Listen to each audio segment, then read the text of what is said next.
السلام عليكم ورحمة الله وبركاته. بسم الله الرحمن الرحيم.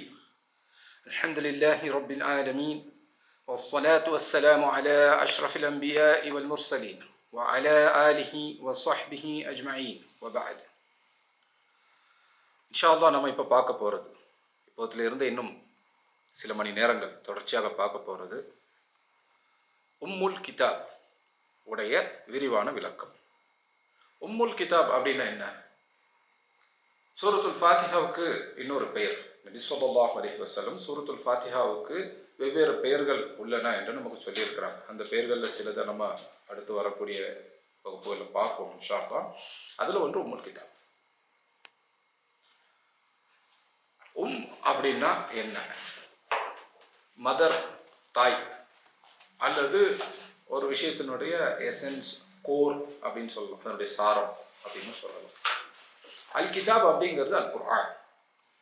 ஒட்டுமொத்த குர்ஆனுடைய சாராம்சம், எசன்ஸ், அது இந்த ஒரு சூறாவில் இருக்கு. அதனால தான் இந்த சூறாவுக்கு ஃபாத்திஹத்துல் கிதாப் அப்படின்னு பேர். ஃபாத்திஹானா ஓப்பனிங், திறக்கிறது. கிதாபை திறக்கிறதுக்கான, கிதாபுக்குள்ள நுழையறதுக்கான ஒரு வாயிலாகவும் இந்த சூறா அமையுது.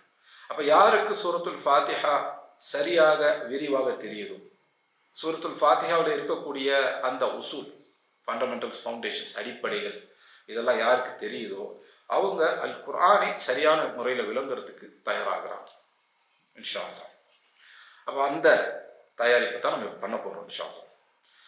இந்த விளக்க உரை நம்ம எதில் அதிகமாக கவனம் செலுத்த போகிறோம் அப்படின்னா, சூரத்துல் ஃபாத்திஹாவில் அல்லாஹ்வை பற்றி என்ன சொல்லப்பட்டிருக்கு, அல்லாஹ்வுடைய அல் அஸ்மா வ சிஃபாத், இதை நம்ம விரிவாக பார்ப்போம் இன்ஷா அல்லாஹ். அல்லாஹ்வுக்கு பல பெயர்கள் இருக்கின்றன இல்லையா? எத்தனை பெயர்கள் இருக்கு? அல் குர்ஆனிலே 85 பெயர்கள் வருது. இது இல்லாமல் ஹதீஸில் பெயர்கள் இருக்கு. சில அறிஞர்களுடைய அந்த ஆய்வு பட்டியலின் அடிப்படையில் கிட்டத்தட்ட ஒரு 137 பெயர்கள் அல் குர்ஆன் வசுன்னா ரெண்டுத்திலையுமே நமக்கு கிடைக்குது அல்ஹம்துலில்லாஹ். அதில் சூரத்துல் ஃபாத்திஹாவில் மட்டும் எத்தனை பேர் இருக்குது? நம்ம எல்லாருக்கும் சூரத்துல் ஃபாத்திஹா தெரியும் இல்லையா? சூரத்துல் ஃபாத்திஹாவில் எத்தனை பேர் நம்ம தெரிஞ்சு வச்சிருக்கிறோம்? அல்லாஹ்வுடைய பேர்கள் என்னென்ன இருக்கு அப்படி சொல்லுங்க பார்ப்போம். அர் ரஹ்மான், அர் ரஹீம், அல் மாலிக், அப்புறம் 3 ஆயிடுச்சா? வேற ரப் 4 ஆயிடுச்சு. அப்புறம் அவ்வளோதானா? பொதுவாக டைரக்டாக இருக்கு அல்லாஹ் அப்படிங்கிறத சேர்த்து 5. அல்லாஹ் இல்லாமல் நம்ம பார்த்தோம், அல்லாஹ்ட பெயர் இல்லாமல் பார்த்தோம்னா இன்னும் 4 பெயர்கள் பார்க்குறோம். ஆனால் கொஞ்சம் ஆழ்ந்து பார்த்தோம் அப்படின்னா இன்னும் 6 பெயர்களுடைய விஷயங்கள் அங்கே வருது. அப்போ ஒரு 10 பெயர் அல்லாஹ்வுடைய அல் அஸ்மாவுல் ஹுஸ்னா நம்ம ஒரு 10 பெயர்களாவது இப்போ நம்ம பார்ப்போம் இன்ஷா அல்லாஹ் சூரத்துல் ஃபாத்திஹா. அதைத் தொடர்ந்து சூரத்துல் ஃபாத்திஹாவுடைய வகுப்பு நம்ம முடிச்சு, சூரத்துல் ஃபாத்திஹாவுடைய விளக்கம் முடிச்சு, அல் அஸ்மா சிஃபாத்துடைய அடிப்படைகளுக்கு என்று ஒரு தனி ஒரு வகுப்பு நடக்கும் இன்ஷா அல்லாஹ். சரி, இப்போ இந்த வகுப்பு, இந்த கோர்ஸ் எப்படி ஸ்ட்ரக்சர் பண்ணியிருக்கோம், வகுப்பை எப்படி கட்டமைச்சிருக்கோம் அப்படின்னு பார்த்தீங்கன்னா, முதல்ல ஏன் நம்ம குர்ஆனை படிக்கணும், அங்கேருந்தே ஸ்டார்ட் பண்ணுறோம் இன்ஷா அல்லாஹ். குர்ஆனை ஓதுறதுக்கு முன்னாடி நம்ம சூரத்துல் ஃபாத்திஹா ஓதுறோம். ஸோ குர்ஆனை ஏன் படிக்கிறோம் அப்படிங்கிறதுக்கான அதே காரணம் தான் சூரத்துல் ஃபாத்திஹா. ஆனால் கூடுதல் காரணமும் இருக்குது சூரத்துல் ஃபாத்திஹாவுக்கு. ஏன்னா அதுதான் ஒட்டுமொத்த குர்ஆனுடைய அப்படிங்கிறப்போ, அப்போ குர்ஆனை என்ன எதுக்காக படிக்கிறோமோ அதை விட இன்னும் கூடுதல் முக்கியத்துவம் பெறுது இந்த குர்ஆனுடைய முதல் சூறா. எந்த சூறாவையும் ஓதுறதுக்கு முன்னாடி அல்லது பொதுவாக குர்ஆனை ஓதுறதுக்கு முன்னாடி என்ன செய்வோம்? தஅவுத், அவுது பில்லா சொல்லுவோம். ஏன் அவுது பில்லா சொல்லுவோம்? ஷைத்தான்கிட்ட பாதுகாப்பு தேடுறோம். என்ன பிரச்சனை நமக்கும் ஷைத்தானுக்கும்? அங்கேருந்து தான் ஸ்டார்ட் பண்ண போகிறோம் இந்த கோர்ஸ் இன்ஷா அல்லாஹ். இப்போ குர்ஆன் எதுக்காக அப்படி இந்த கேள்வி கேட்டேன்னு போது சொல்லுவோம். நம்ம அல்லாஹ் எதுக்காக குர்ஆனை அனுப்புனாங்க? நேர்வழி பெறத்துக்காக. என்ன பிரச்சனை? நம்ம இப்போ வாழ்ந்துக்கிட்டு இருக்கிற மாதிரியே வாழ்ந்துக்கிட்டு இருந்தா நேர்வழியில் இருக்க மாட்டோமா? இருக்க மாட்டோம். ஏன்? ரைட், ஷைத்தான் வழி கெடுக்கிறான். ஏன் ஷைத்தான் வழி கெடுக்கிறான்? ஏன் ஷைத்தான் நல்லா சபிச்சாங்க? அதெல்லாம் தான் இப்போ பார்க்க போகிறோம் இன்ஷா அல்லாஹ். அந்த பேக்ரவுண்டில் தான் பார்க்க போகிறோம். மனுஷனுக்கு ஷைத்தானுக்கு என்ன பிரச்சனை? ஏன் ஷைத்தான் மனித இனத்தை டார்கெட் பண்ணிக்கிட்டே இருக்கான்? என்ன விதமான தாக்குதலுக்கு நம்ம உள்ளாகும்? எப்படி அந்த தாக்குதல்களில் தப்பிக்கிறது? இதுதான் நம்ம ஒட்டுமொத்த வாழ்க்கை. மனித வாழ்க்கையை நம்ம வாழ்க்கையோட ஸ்கிரிப்ட் என்ன அப்படின்னு சொன்னால் இதான். நம்ம அல்லாவுக்கு அடிப்பணியத்துக்கு முயற்சி செய்வோம், அல்லாவை வணங்கறதுக்கு முயற்சி செய்வோம். ஷைத்தான் அந்த ரெண்டு விஷயத்தையும் தடுக்கத்தான் செய்வான். அல்லாவை வணங்காதீங்க, அல்லாவுக்கு கீழ்ப்படியாதீங்க அப்படின்னு தடுக்கத்தான் செய்வான். அவன் ஏன் தடுக்கிறான், எப்படி தடுக்கிறான், அதுலேருந்து நம்ம எப்படி தப்பிப்போம், எப்படி நம்ம அல்லாவை சரியான முறையில் வணங்குவோம், எப்படி அல்லாவுக்கு நம்ம சரியான முறையில் கீழ்ப்படிவோம், இதுதான் நம்மளோட ஒட்டுமொத்த வாழ்க்கை. அப்போ நம்ம வாழ்க்கையை எப்படி வாழணும், எப்படி வாழக்கூடாது, அதுதான் குர்ஆன். அப்போ அந்த குர்ஆனை அணுகிறதுக்கான அடிப்படைகள் தான் இந்த சூறாவில் இருக்குது. அப்போ நம்ம வாழ்க்கைக்கான அடிப்படைகள் தான் இந்த சூறாவில் இருக்குது. அப்போ அந்த சூறாவை ஆரம்பிக்கிறதுக்கு முன்னாடி, குர்ஆனுடைய எந்த பகுதியை ஆரம்பிக்கிறதுக்கு முன்னாடி நம்ம அல்லாஹ் கிட்ட பாதுகாப்பு தேடுறோம். ஏன் பாதுகாப்பு தேடணும் அப்படிங்கிற அந்த பேக்ரவுண்ட் ஸ்டோரி பின்னாடி இருக்கு. ஒரு கதை ஒன்று இருக்குது. கதைனா நிஜமாக நடந்தது. அதுலேருந்து தான் நம்ம ஸ்டார்ட் பண்ணுறோம் இன்ஷா அல்லாஹ். ஃபைன். அல்லாஹ் சுப்ஹானஹு வ தஆலா மனிதர்களை ஜின்களை எதுக்காக படைச்சாங்க? வணங்குவதற்காக. இப்போ சில பேர்கிட்ட கேட்டால் அல்லாஹ் மனிதனை எந்த நோக்கத்துக்காக படைச்சாங்கன்னு கேட்டால் வேற ஒரு காரணம் சொல்லுவாங்க. அந்த காரணம் எங்கேருந்து வருது, அது சரியானதா, அதெல்லாம் தான் நம்ம இப்போ பார்க்க போகிறோம் இன்ஷா அல்லாஹ். இப்போ இந்த சம்பவம் இதில் நிஜமாக நடந்த விஷயம் அல்லாஹ் சுப்ஹானஹு வ தஆலா அல் குர்ஆனில் நமக்கு சொல்லி காண்பிக்கின்றாங்க. எங்கே? அல் குர்ஆன் 2வது சூராவுன சூரத்துல் பக்கராவில் அப்படியே 30வது ஆயத்தில் இந்த சம்பவத்தை அல்லாஹ் சுப்ஹானஹு வ தஆலா சொல்ல ஆரம்பிக்கின்றான்.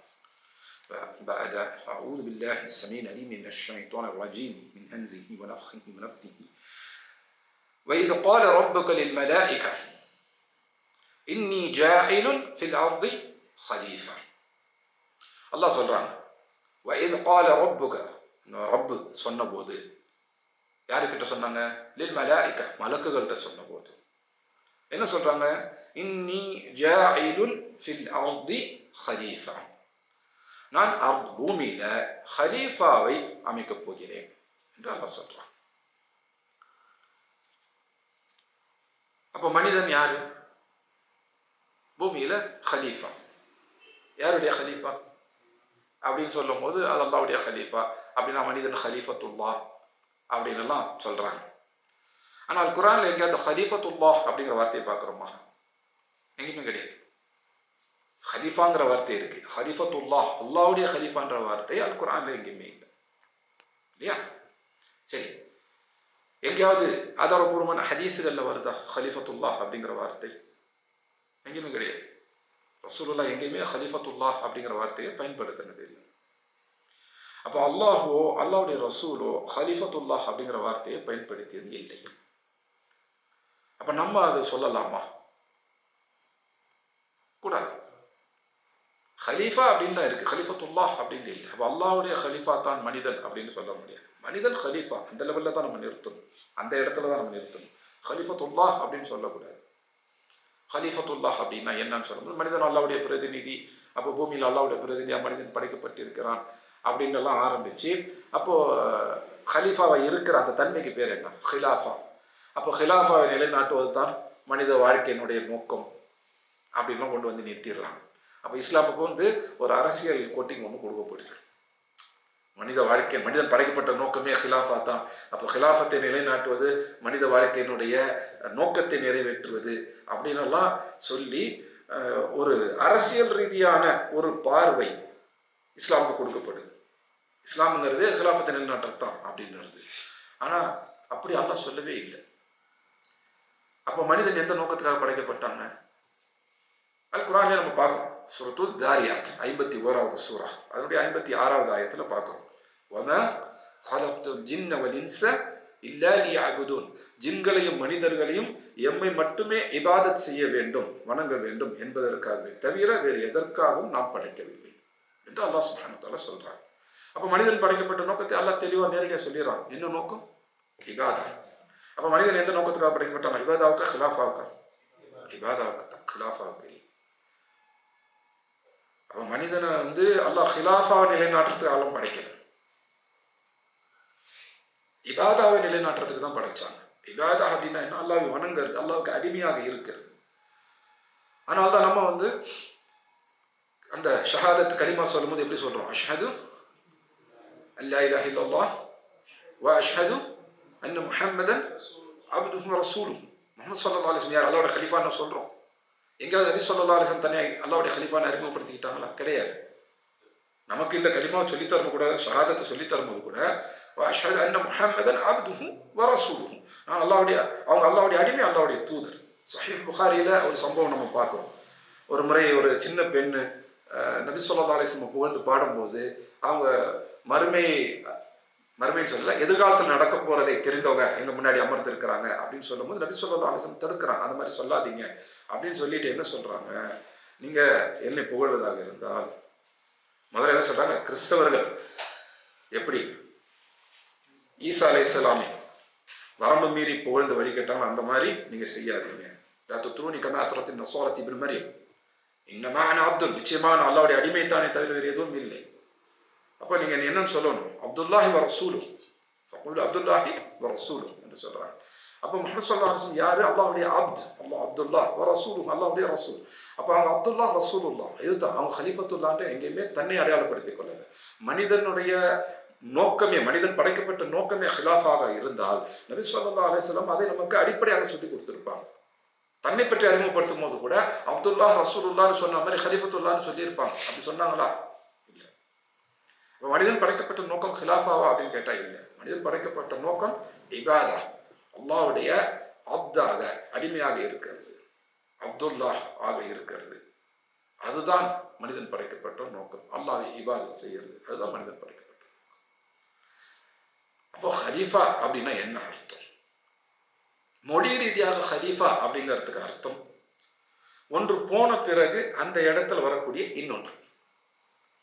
நம்ம ஸ்போர்ட்ஸ் விளையாடுறவங்களுக்கு தெரியும், ஒரு பிளேயரை வெளியே எடுத்துட்டா ஒரு சப்ஸ்டியூட் பிளேயரை உள்ள கொண்டு வருவாங்க. அதுதான் ஆக்சுவலா ஹலீஃபா அப்படிங்கிற வார்த்தைக்கு அர்த்தம். ஹலீஃபானா என்ன? ஒருத்தர் போன பிறகு அவருடைய இடத்துல வரக்கூடிய இன்னொருத்தர், சக்சஸர். ஒருத்தர் போறாரு, ப்ரீடெசஸர், முன்னாடி இருக்கிறவர் போறாரு, அப்போ இன்னொருத்தர் அந்த இடத்துக்கு ரீப்ளேஸ்மெண்ட்டா வந்துடுவார். அவர் போறார், அவருடைய இடத்துல இன்னொருத்தர் வருவார், அவர் போறார், அவருடைய இடத்துல இன்னொருத்தர் வருவார். அப்போ அதன் மூலம் அல்லாஹ் சுப்ஹானஹு வ தஆலா இங்கே என்ன சொல்றாங்க? பூமியில ஹலீஃபாவை அமைக்க போறோம் அப்படின்னா என்ன அர்த்தம்? பூமியில தொடர்ச்சியாக வரக்கூடிய ஒரு உயிரினத்தை கொண்டு வர போறோம். அந்த ஒரு நபரோட அது முடியாது. ஒரு மனிதர் வரார், அவங்க தான் ஆளும்.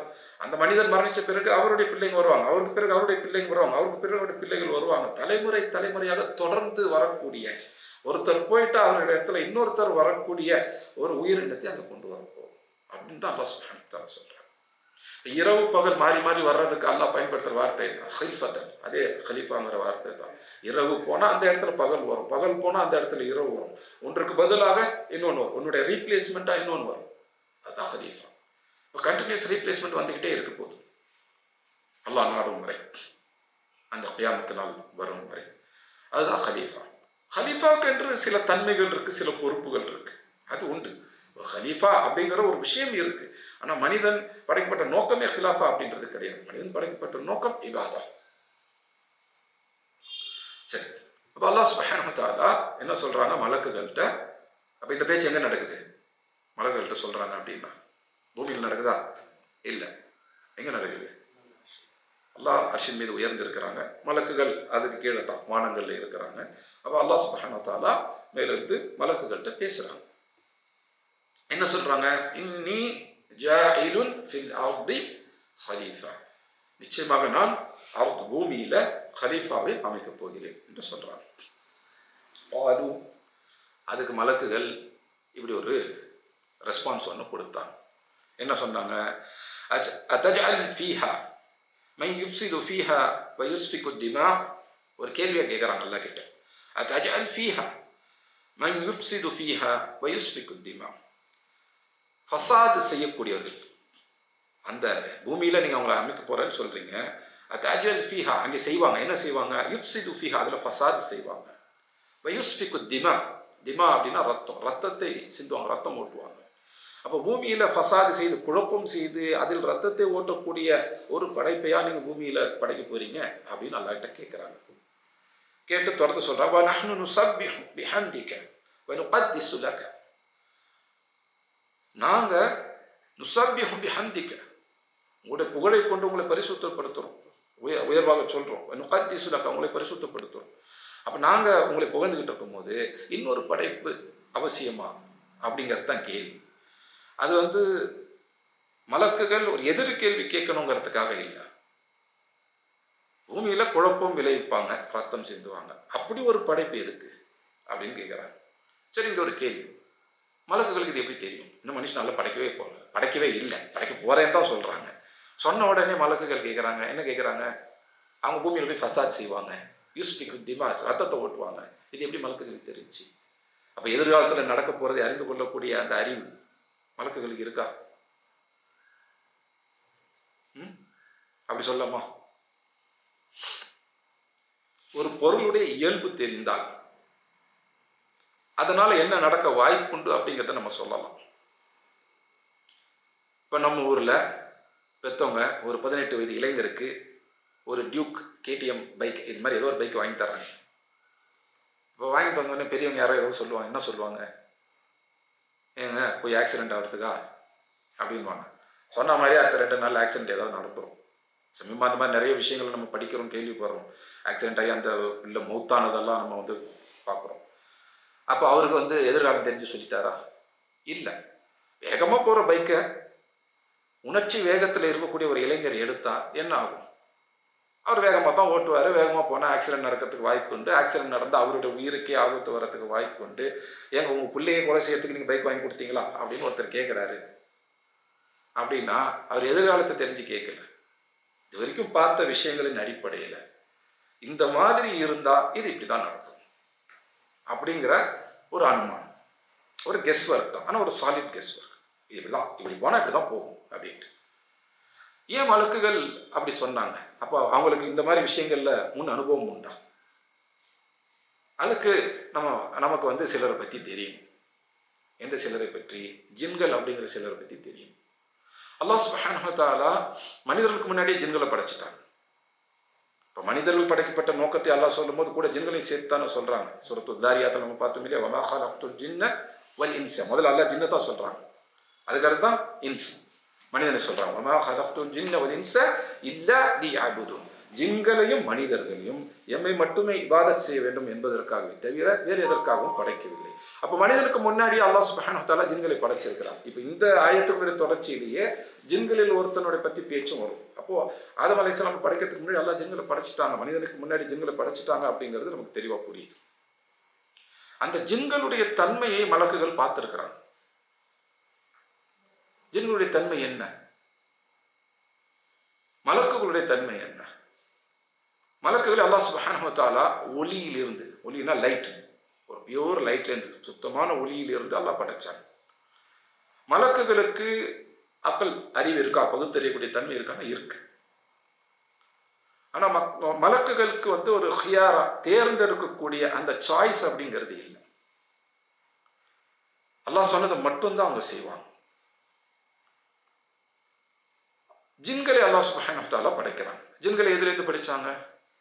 நெருப்பிலிருந்து, கொழுந்து விட்டு எரியக்கூடிய புகையில்லாத நெருப்பிலிருந்து அல்லாஹ் சுப்ஹானஹு வ தஆலா ஜின்களை படைக்கிறாங்க.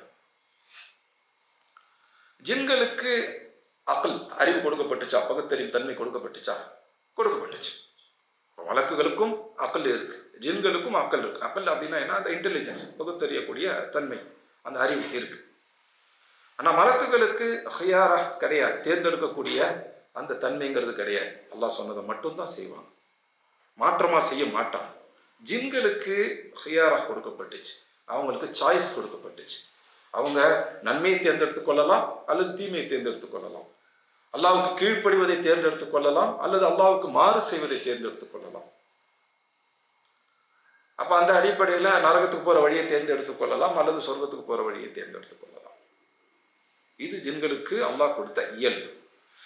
அதே இயல்பைத்தான் அல்லாஹ் சுப்ஹானஹு வ தஆலா மனிதர்களுக்கும் கொடுக்குறாங்க. அப்போ அதே இயல்பு என்ன இயல்பு? அதே அக்ல், அதே ஹியாரா. அவங்களுக்கு அக்ல் அறிவும் கொடுக்கப்படுது, சாய்ஸும் கொடுக்கப்படுது, தேர்ந்தெடுக்கக்கூடிய அந்த அனுமதியும் கொடுக்கப்படுது. அப்போ மனிதர்களும் தேர்ந்தெடுப்பாங்க, அப்போ ஜின்களும் தேர்ந்தெடுப்பாங்க. ஏற்கனவே ஜின்களை மலக்குகள் பார்த்துருக்கிறாங்க. இந்த விஷயம் கொடுக்கப்பட்டவங்க எப்படி நடப்பாங்க அப்படின்ட்டு. சாய்ஸ் கொடுக்கப்பட்டால் எல்லா நேரமும் அவங்க நல்லதை தேர்ந்தெடுப்பாங்களா அப்படின்னா இல்லை, கெட்டதை தேர்ந்தெடுக்கக்கூடியவங்க உண்டு. கெட்டதை தேர்ந்தெடுத்தால் என்ன நடக்கும்? ஃபசாத் நடக்கத்தான் செய்யும், குழப்பங்கள் பிரச்சனைகள் நடக்கத்தான் செய்யும்.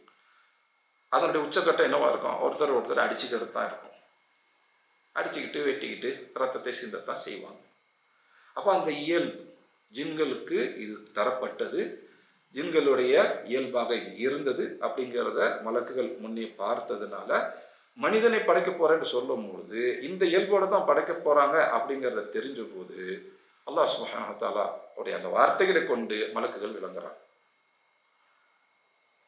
அப்போ அந்த கேள்வி கேட்கிறாங்க, பூமியில போய் ஃபசாது செய்யக்கூடிய வயுஸ்ஃபிகு திமா, ரத்தத்தை ஓட்டக்கூடியவங்களையா படைக்க போறீங்க அப்படின்னு கேட்குறாங்க. அது அந்த அல்லாஹ்வுடைய முடிவினுடைய ஹிக்மா என்ன? அல்லாஹ்வுடைய எல்லா முடிவுகளும் ஹிக்மாவோட ஒரு விஸ்டமோட தான் அமையுது, ஞானத்தோட தான் அமையுது. ஞானம் இல்லாத எந்த முடிவும் அல்லாஹ் எடுக்கிறது. அப்போ இந்த முடிவினுடைய ஹிக்மா என்ன? அது அவங்களுக்கு புரியல.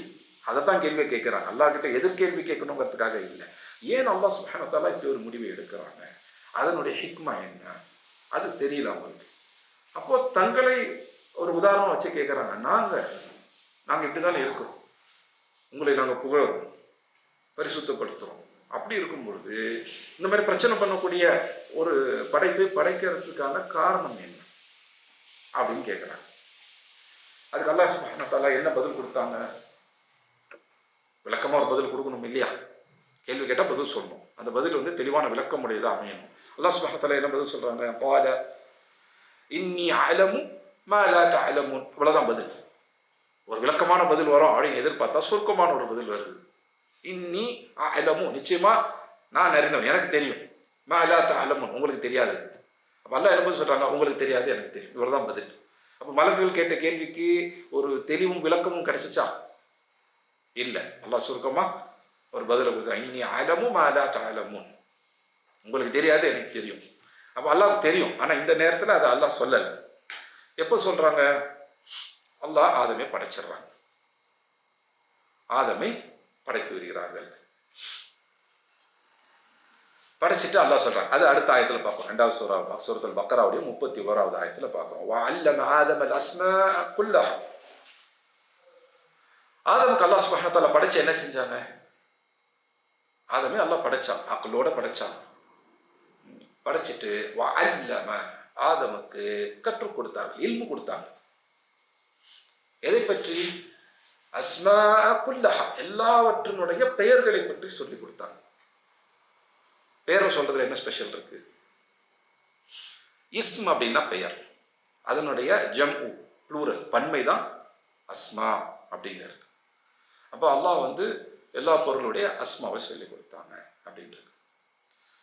ஆனால் ஒவ்வொரு இஸ்முக்கும் சிஃபா இருக்கும்.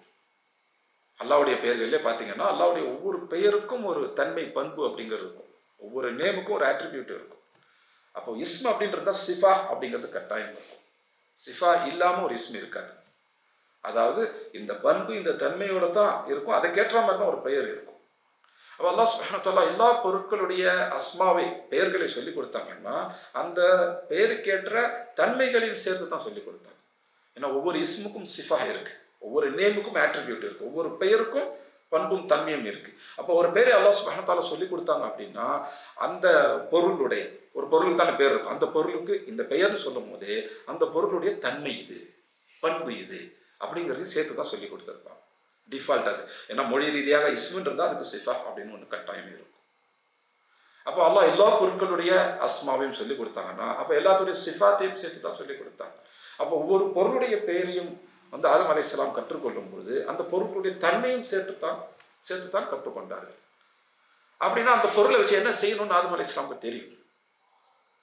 இப்போ இது தேன் அப்படின்னு கற்றுக் கொடுத்தாங்கன்னா தேனை வச்சு என்ன செய்ய முடியுங்கிறதும் தெரியும். தேனுடைய பண்பு என்ன, தேன் நோயை குணமாக்கும் அப்படிங்கிறது அவங்களுக்கு தெரியும்.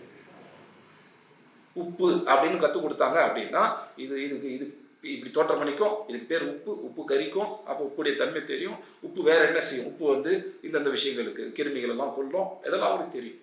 ஏன்னா அதோடைய சிஃபா அது. இப்போ நம்மளாம் கற்றுக்கிறோம், ஒரு படத்தை காமிச்சு கார் அப்படின்னு சின்ன பிள்ளைங்க படிக்கிறாங்க. கார் என்ன செய்யும்? அதையும் சேர்த்து சொல்லி கொடுத்தா தான் அது ஒழுங்கான கேள்வி. வெறும் கார் அப்படின்னு சொல்லி கொடுத்தா அது ஒழுங்கான கேள்வி இல்லை. கார் என்ன செய்யும்? கார் வந்து ஒரு பயணம் செய்யறதுக்கான ஒரு கருவி. ஒரு இடத்த இன்னொரு இடத்துக்கு கூப்பிட்டு போகும், ஸ்பீடாக கூப்பிட்டு போகும். இதெல்லாம் அதோடைய சிஃபா இல்லையா? அப்போ ஒவ்வொரு பொருளுடைய பெயரை கற்றுக்கொள்ளும் போது, இஸ்மு கற்றுக்கொள்ளும் போது அதோடைய சிஃபாவையும் சேர்த்து தான் கற்றுக்கிட்டாகும். ஏன்னா இஸ்முக்குள்ள சிஃபா கட்டாயம் இருக்கும். இப்போ அல்லாவுடைய பெயர் இருக்குது. உதாரணத்துக்கு ரஹ்மான். ரஹ்மான் அப்படின்னா என்ன அர்த்தம்? கருணை மிக்கவங்க. அது என்ன விதமான கருணை நம்ம விரிவாக பார்ப்போம் இன்ஷா அல்லாஹ். ரஹ்மான் அப்படின்னா கருணை மிக்கவங்க அப்படின்னு. அப்போ ரஹ்மான் அப்படிங்கிற இஸ்மு பெயருக்கு சிஃபா எது? ரஹ்மா, அந்த கருணை. அப்போ ஒவ்வொரு இஸ்முக்கும் ஒரு சிஃபா இருக்கும் கட்டாயம். அப்போ அல்லாஹ் எல்லா பொருட்களுடைய அஸ்மாவை சொல்லி கொடுத்தாங்க அப்படின்னா வெறும் பெயரை மட்டும் சொல்லி தரதில்லை, அந்தந்த பொருட்களுடைய தன்மை பண்பையும் சேர்த்து தான் சொல்லி கொடுத்துருக்கிறாங்க. அப்போ அந்த பொருட்களை என்ன விதமாக பயன்படுத்தணும் அப்படிங்கிறது ஆதம் அலைஹிஸ்ஸலாமுக்கு தெரிஞ்சிருக்கு. வெறும் பேரை தெரிஞ்சுக்கிறது, இதை வச்சு என்ன செய்ய முடியும் அப்படிங்கிறத அவங்க தெரிஞ்சுக்கிறாங்க. ஆதமுக்கு எல்லாத்தினுடைய பெயர்களையும் சொல்லி கொடுத்துட்டாங்க. இதுல ஒரு சைட் பாயிண்ட். அப்போ யாருக்காவது நம்ம எதையாவது கற்றுத்தரணும் அப்படின்னு நினைச்சா முதல்ல எதுலேருந்து ஸ்டார்ட் பண்ணணும்? உதாரணத்துக்கு அரபி மொழியை கற்றுத்தரணும் அப்படின்னு நினைக்கிறோம். எதுலேருந்து ஆரம்பிக்கணும்? பெயர்கள்லேருந்து ஸ்டார்ட் பண்ணணும். அஸ்மா, ஆதம் அலைஹிஸ்ஸலாமுக்கு அல்லாஹ் பெயர்கள்லேருந்து தான் ஸ்டார்ட் பண்ணாங்க. இப்போ நம்ம அரபி மசாலா படிக்கிறோம்.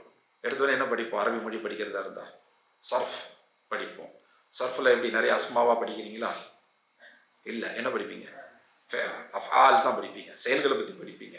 ஆனால் மொழியை கற்றுக்க ஆரம்பிக்கும் போது எந்த முறையில் ஆரம்பிக்கணும்? அல்லாஹ் சுப்ஹானஹு வ தஆலா முதல் மனிதருக்கு ஆதம் அலைஹிஸ்ஸலாமுக்கு கற்றுக் கொடுத்த முறை, அதுதான் சரியான சிறந்த முறை. அஸ்மாவில் இருந்து தான் ஆரம்பிக்கும். நம்ம லாங்குவேஜ் படிக்கும்போது எடுத்தோன்னே கிராமர் படிக்கிறோம். கிராமரில் எடுத்தோன்னே வேர்ப்ஸ், ஆக்ஷன் ஐட்டம்ஸாக படிக்கிறோம். அதுதான் சர்ஃப் அப்படிங்கிற அந்த மார்ஃபாலஜியில் படிக்கிறோம். எடுத்தோடனே ஃபெயல், ஆக்ஷனை பற்றி படிக்கிறோம், செயலை பற்றி படிக்கிறோம், அந்த அஃஆல் சம்மந்தப்பட்ட வார்த்தைகளை படிக்கிறோம். அப்படி ஆரம்பிக்கக்கூடாது. மொழியை ஆரம்பிக்கிறதுக்கான சரியான முறையை அல்லாஹ் சுப்ஹானஹு வ தஆலா இதை கற்றுக் கொடுக்குறான். மொழியோ இல்லை எந்த சப்ஜெக்டையோ ஆரம்பிக்கிறதா இருந்தாலும் முதல்ல அதனுடைய பெயர்களை தெரிஞ்சுக்கணும். அதுக்கு பிறகு அது என்ன செய்யும் அப்படிங்கிறத நம்ம தெரிஞ்சுக்கணும். அப்போதான் அதனுடைய ஆக்ஷன்ஸ் ஃபெயலை தெரிஞ்சுக்கணும். இஸ்முக்கு பிறகு தான் ஃபெயல் படிக்கணும், அஸ்மாவுக்கு பிறகு தான் அஃஆல் படிக்கணும். குழந்தைகள் இயல்பு அப்படிதானே கத்துக்கிறாங்க. அம்மா, தண்ணி, இப்படிதான் குழந்தைகள் கத்துக்கிறாங்க. அதுக்கப்புறம் தண்ணி வேணும் அப்படின்னு வருவாங்க. முதல்ல பெயர்களை தான் கத்துக்குவாங்க. ஏன்னா மனிதனுடைய இயல்பு தான். அல்லாஹ் சுப்ஹானஹு வ தஆலா மனிதனை அந்த இயல்புல தான் படைச்சிருக்கிறாங்க. மனிதர்கள் எதை கத்துக்கிறதா இருந்தாலும், குறிப்பா மொழியை கத்துக்கிறதா இருந்தா முதல்ல அஸ்மாவில் இருந்து தான் ஆரம்பிக்கும், அப்புறம் தான் அஃஆலுக்கு போகும். சரி, ஆதம் அலைஹிஸ்ஸலாமுக்கு அல்லாஹ் சுப்ஹானஹு வ தஆலா என்ன கற்றுக் கொடுத்தாங்க? வஅல்லம ஆதம அஸ்மாஅ குல்லஹா. அல்லாஹ் எல்லா விஷயங்களுடைய அஸ்மாவை, பெயர்களை சொல்லிக் கொடுத்தாங்க. அப்போ இஸ்மு சொல்லிக் கொடுக்கும்போது அதனுடைய சிஃபாவும் சேர்ந்து தான் படிப்போம், சேர்ந்து தான் வரும். அப்போ ஒவ்வொரு பொருளுடைய பெயரை படிக்கும்போது அதனுடைய தன்மைகளையும் சேர்த்து தான் படிக்கிறாங்க. அப்போ இதை வச்சு என்ன செய்யணுங்கிறது ஆதம் அலைஹிஸ்ஸலாமுக்கு தெரியும். அதற்கு அடுத்து அல்லாஹ் என்ன செய்யறாங்க? சும்ம, அதுக்கப்புறம் அரதஹும் அலல் மலாயிகா, மலக்குகளுக்கு முன்னாடி ஆதம் அலைஹிஸ்ஸலாம் கொண்டு வந்து நிறுத்தி எல்லா பொருளையும் காண்பிச்சு ஃபகால, அல்லாஹ் சொல்றாங்க, மலக்குகள்கிட்ட சொல்றாங்க, அம்பிஊனி பி அஸ்மாஇ ஹாஉலாஇ இன் குன்தும் ஸாதிகீன். நீங்க கல்வியுடையவங்க அப்படிங்கிறது உண்மையாக இருந்தால் இந்த பொருட்களுடைய பெயரெல்லாம் சொல்லுங்க பார்ப்போம் அப்படின்றாங்க. யார் சொல்றாங்க? அல்லாஹ் சுப்ஹானஹு வ தஆலா. யார்கிட்ட சொல்றாங்க? மலக்குகள்கிட்ட சொல்றாங்க. ஏன்னா மலக்குகள் கேட்ட கேள்விக்குள்ள ஒரு விஷயம் இன்ஹெரண்டா இருக்கு, உள்ளார்ந்து இருக்கு. என்னது? நீங்க படைக்க போற படைப்பு ஃபசாது செய்யும், யுஸ்பிகுத்தியமா ரத்தம் ஓட்டும். நாங்க அவங்களோட பெட்டர் இல்லையா? நாங்க என்ன செய்யறோம்? நுஸப்பிஹு பிஹம்திக வ நுகத்திஸு லக. நாங்க பெட்டரான விஷயங்களை செஞ்சுக்கிட்டு இருக்கிறோம், இவங்க கீழான விஷயங்களை செய்ய போறாங்க. அப்படிப்பட்ட ஒரு படைப்பு எதுக்கு? அதோட ஹிக்மா என்ன அப்படின்னு தான் கேட்குறாங்க. அப்போ மலக்குகள் மனிதர்கள் தங்க அளவுக்கு இல்லை அப்படிங்கிற ஒரு ஃபீலிங்ல இருக்கிறாங்க, ஒரு அண்டர்ஸ்டாண்டிங்ல இருக்கிறாங்க. அல்லாஹ் சுப்ஹானஹு வ தஆலா அவங்களுக்கு ஒரு ப்ராக்டிக்கல் டெமான்ஸ்ட்ரேஷன் கொடுக்குறாங்க. விளக்கம்லாம் கொடுக்கல, நேரில் நீங்க பாருங்க அப்படின்னு சொல்லிட்டு ஆதம் அலைஹிஸ்ஸலாமுக்கு படைச்சோன்னே என்ன செய்யறாங்க? இல்ம கொடுத்துட்றாங்க. கொடுத்துட்டு மலக்குகளை கூப்பிட்டு இந்த விஷயங்களுடைய அஸ்மாவில் நீங்க சொல்லுங்க. மனிதனை நான் படைக்க போறேன்னு சொன்னப்போ மனிதன் குழப்பம் பண்ணுவான், ரத்தம் ஓட்டுவான், நாங்கள் வந்து உங்களை வந்து நுஸப்பிஹு பிஹம்திக வ நுகத்திஸு லக அப்படின்னா சொன்னீங்க இல்லையா, அதில் என்ன மீனிங் இருக்குது? மனிதனோட நீங்கள் ஒரு சிறப்பான படைப்பு அப்படின்னு தானே சொன்னீங்க. இப்போ நீங்கள் மனிதனோட சிறப்பானவங்க தானே, அப்போ இந்த பேரெல்லாம் சொல்லுங்க. மனிதனோட சிறப்பு நீங்கள் நினைச்சது உண்மையாக இருந்தால், உங்கள் பேச்சில் அது வெளிப்பட்டுச்சு, அது உண்மையாக இருந்தால், இன்குந்தும் சாதிக்கு நீங்கள் உண்மையாளர்களாக இருந்தால் சொல்லுங்க அப்படின்னு நல்லா கேட்குறான். அம்பியூனி, எனக்கு சொல்லுங்க, பி அஸ்மாஇ ஹாவுலாய், இதனுடைய பெயர்கள்லாம் சொல்லுங்க பார்ப்போம் அப்படின்றாங்க. மலக்குகள் ஆக்சுவலாக தற்பெருமையெல்லாம் கொல்லலை, ஆனால் அவங்களுடைய அந்த அண்டர்ஸ்டாண்டிங், அவங்களுக்கு விளக்கம், இதெல்லாம் பண்ணுறவங்க ஒரு சிறப்பான படைப்புன்னு சொல்ல முடியுமா? குழப்பம் பண்ணுறவங்க, ரத்தம் ஓட்டுறவங்களை சிறப்பான படைப்புன்னு சொல்ல முடியுமா? நம்ம அந்த மாதிரி பண்ணுறது இல்லை தானே. அப்படி இருக்கும்போது நம்மை போன்றவர்கள் அதிகமாக படைக்கிறதுக்கு பதிலாக ஏன் இந்த குழப்பம் பண்ணக்கூடியவங்களை, ரத்தம் ஓட்டுறவங்களை எல்லாம் படைக்கிறாங்க அப்படின்னு தன்னுடைய கோணத்திலே நம்ம யோசிக்கிறாங்க. இது தற்பெருமை அல்ல, தன்னுடைய கோணத்திலே நம்ம பார்க்குறாங்க. மனிதனுடைய கோணம் என்ன, அல்லாஹ் மனிதனுக்கு என்ன விதமான விஷயங்களை வச்சிருக்கிறாங்கன்றது மலக்குகளுக்கு தெரியல. அது அறியாமையில் வந்த கேள்வி, தற்பெருமையில் வந்த கேள்வி அல்ல. தற்பெருமையில் வந்த கேள்வி நம்ம அடுத்து பார்ப்போம், கேள்வியில் பதிலே பார்ப்போம். மலக்குகளுடைய கேள்வி வந்து அறியாமையினால் வந்தது. அவங்க தங்களுடைய கோணத்திலையும் பார்க்குறாங்க, நம்ம இந்த மாதிரி குழப்பம்லாம் பண்ணுறது இல்லையே, இப்படி ஒரு படைப்பு வந்தால் இந்த குழப்பம்லாம் பண்ணுமே, அப்போ அல்லாஹ் எதற்காக அப்படி ஒரு படைப்பை படைக்கிறாங்க, அதோடைய ஹிக்மா என்ன? அவங்க பாருங்க, அது நேரம் அல்லாஹ்கிட்ட கேட்டான், பின்னாடி பேசிக்கிட்டு இல்லை. நம்மகிட்ட அந்த மாதிரி ஒரு சந்தேகம்லாம் வந்தால் என்ன செய்வோம்? நமக்குள்ளேயே பேசிக்குவோம், பேசி அது சரியாகும் அப்படி இப்படின்லாம் கேட்போம். அவங்க அப்படி இல்லை, நேரம் அல்லாஹ்கிட்ட கேட்குறாங்க. அல்ஹம்துலில்லாஹ், அல்லாஹ் சுப்ஹானஹு வ தஆலா அவங்களுக்கு அந்த சமயத்தில் என்ன பதில் கொடுத்தாங்க?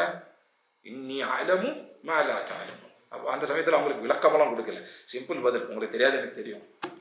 அப்படின்னு அர்த்தம், மனிதனுடைய தன்மைகளை பற்றி உங்களுக்கு தெரியல, எனக்கு தெரியுது, எனக்கு தெரியும், நான் தானே படிக்கிறேன், எனக்கு தெரியும் அப்படின்னு அல்லாஹ் சுப்ஹானஹு வ தஆலா பதில் சொல்லிடுறாங்க. அப்போ ஆதம் அலைஹிஸ்ஸலாமை படைச்சிடுறாங்க. படித்த உடனே முதல்ல அல்லாஹ் சுப்ஹானஹு வ தஆலா ஆதம் அலைஹிஸ்ஸலாம் செஞ்ச வேலை என்ன? ஆதமுக்கு கல்வியை கொடுத்தது, இல்மு கொடுத்துட்டு அதுக்கு பிறகு மலக்குகளை கூப்பிட்டு இதனுடைய அஸ்மாவெல்லாம் சொல்லுங்க அப்படின்றாங்க. தெரியல. அப்போ பாலு, உடனே மலக்குகளுக்கு வந்து விஷயம் விளங்கிடுச்சு. அவங்க என்ன சொல்கிறாங்க, இதெல்லாம் சொல்லுங்க அப்படின்னா மலக்குகளுக்கு தெரியல, இதோடைய பேர்கள்லாம் தெரியல. அப்போ மலக்குகள் எப்படி ரெஸ்பாண்ட் பண்ணுறாங்க? சுப்ஹானக லா இல்ம லனா இல்லா மா அல்லம்தனா அப்படின்னு சொல்லிடுறாங்க. அல்லாஹ் நீங்கள் தான் பரிசுத்தமானவங்க. சுப்ஹானக லா இல்ம லனா இல்லா மா அல்லம்தனா, நீங்கள் எதை எங்களுக்கு கற்றுக் கொடுத்தீங்களோ அதை தவிர வேறு எதுவும் எங்களுக்கு தெரியாது. இன்னக அன்தல் அலீமுல் ஹக்கீம், நீங்கள் தான் எல்லா விஷயத்தை பற்றி இல்மு உடையவங்க, நீங்கள் தான் எல்லா விஷயத்தை பற்றி ஞானம் உடையவங்க. அல் அலீம் அல் ஹக்கீம் என்று சொல்லி அல்லாஹ் கிட்ட தங்களுடைய பணிவை காமிச்சிடுறாங்க. அறியாமையில் இருக்கிறவங்க செய்ய வேண்டிய விஷயம் அதுதான், பணிவு. அறியாமல் இருக்கிறவங்க அந்த ஹம்பிள்னஸ், ஹியூமிலிட்டி இதெல்லாம் காமிக்கும் போது தான் கற்றுக்கொள்வாங்க. அறியாமையில் இருக்கிறவங்க அல்லாஹ் கிட்ட பணிவை காட்டும் போது அதுக்கு அடுத்தது அல்லாஹ் அவங்களுக்கு கற்றுக் கொடுக்குறாங்க. இப்போ அறியாமையில் இருக்கிறவங்க செய்ய வேண்டிய விஷயம் அதுதான். தெரியல, நேராக அல்லாஹ் கிட்ட கேட்டாங்க.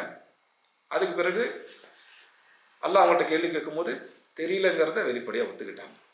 இப்போ நம்மக்கிட்ட ஏதாவது ஒரு கேள்வி கேட்குறாங்க கிளாஸில், நமக்கு பதில் தெரியல, என்ன சொல்லுவோம்? தெரியலன்னு உடனே சொல்ல மாட்டோம்ல, அப்படி அந்த பக்கம் பார்த்து யோசிப்போம், இந்த பக்கம் யோசிப்போம், இருக்குது அப்படின்றலாம் சில பேர் ஒரு ஆக்ஷன்லாம் காட்டுவாங்க. தெரிஞ்ச மாதிரியே நம்ம யோசிப்போம். மலக்குகள் அப்படியெல்லாம் எதுவும் பண்ணலை, டைரக்டாக தெரியல அப்படின்ட்டாங்க. அதுக்கு அவங்க பயன்படுத்தின வார்த்தைகளை பாருங்க, சுப்ஹானக, சுப்ஹானக, நீங்கள் சுப்ஹான் அப்படின்னு அல்லாஹ்கிட்ட சொல்கிறாங்க. சுப்ஹானன்னா என்ன அர்த்தம்? நம்ம திக்ரில் சுப்ஹான் அல்லாஹ் அப்படின்னு சொல்கிறோம். சுப்ஹானுங்கிற வார்த்தைக்கு என்ன அர்த்தம்? பரிசுத்தமானவங்க. அப்புறம் பரிசுத்தமானவங்க என்ன அர்த்தம்? பர்ஃபெக்ட், பியோர், இங்கிலீஷில் சொல்லும் பரிசுத்தமானவங்க. அதாவது அல்லாஹ் கிட்ட தான் குற்றங்கள் குறைகள் இருக்காது, குறையில்லாதவங்க. அல்லாஹ் வந்து பர்ஃபெக்ட், அதுதான் சுப்ஹான். அந்த வகையில் அல்லாஹ் சுத்தமானவன்.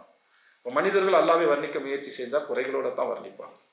அதனால தான் அல்லாஹ்வை பற்றி சொல்லும்போது சுப்ஹான் அல்லாஹ் என்று சொல்லும்போது அம்மா யுஷ்ரிகூன், அவங்க அல்லாஹ்வுக்கு சமமாக எதையெல்லாம் உருவகமாக கொண்டு வர்றாங்களோ அதை விட்டும் அல்லாஹ் பரிசுத்தமானவங்க அப்படின்னு சொல்லுவோம். அப்போது தங்களுடைய கல்வியினுடைய பலகீனம், அந்த வீக்னஸ், தங்களுடைய கல்வியினுடைய இம்பர்ஃபெக்ஷன், அந்த குறைபாடு, முழுமை அடையலை அப்படிங்கிற அந்த நிலை, அதை தான் சுப்ஹானக என்ற வார்த்தையெல்லாம் வெளிப்படுத்துகிறாங்க.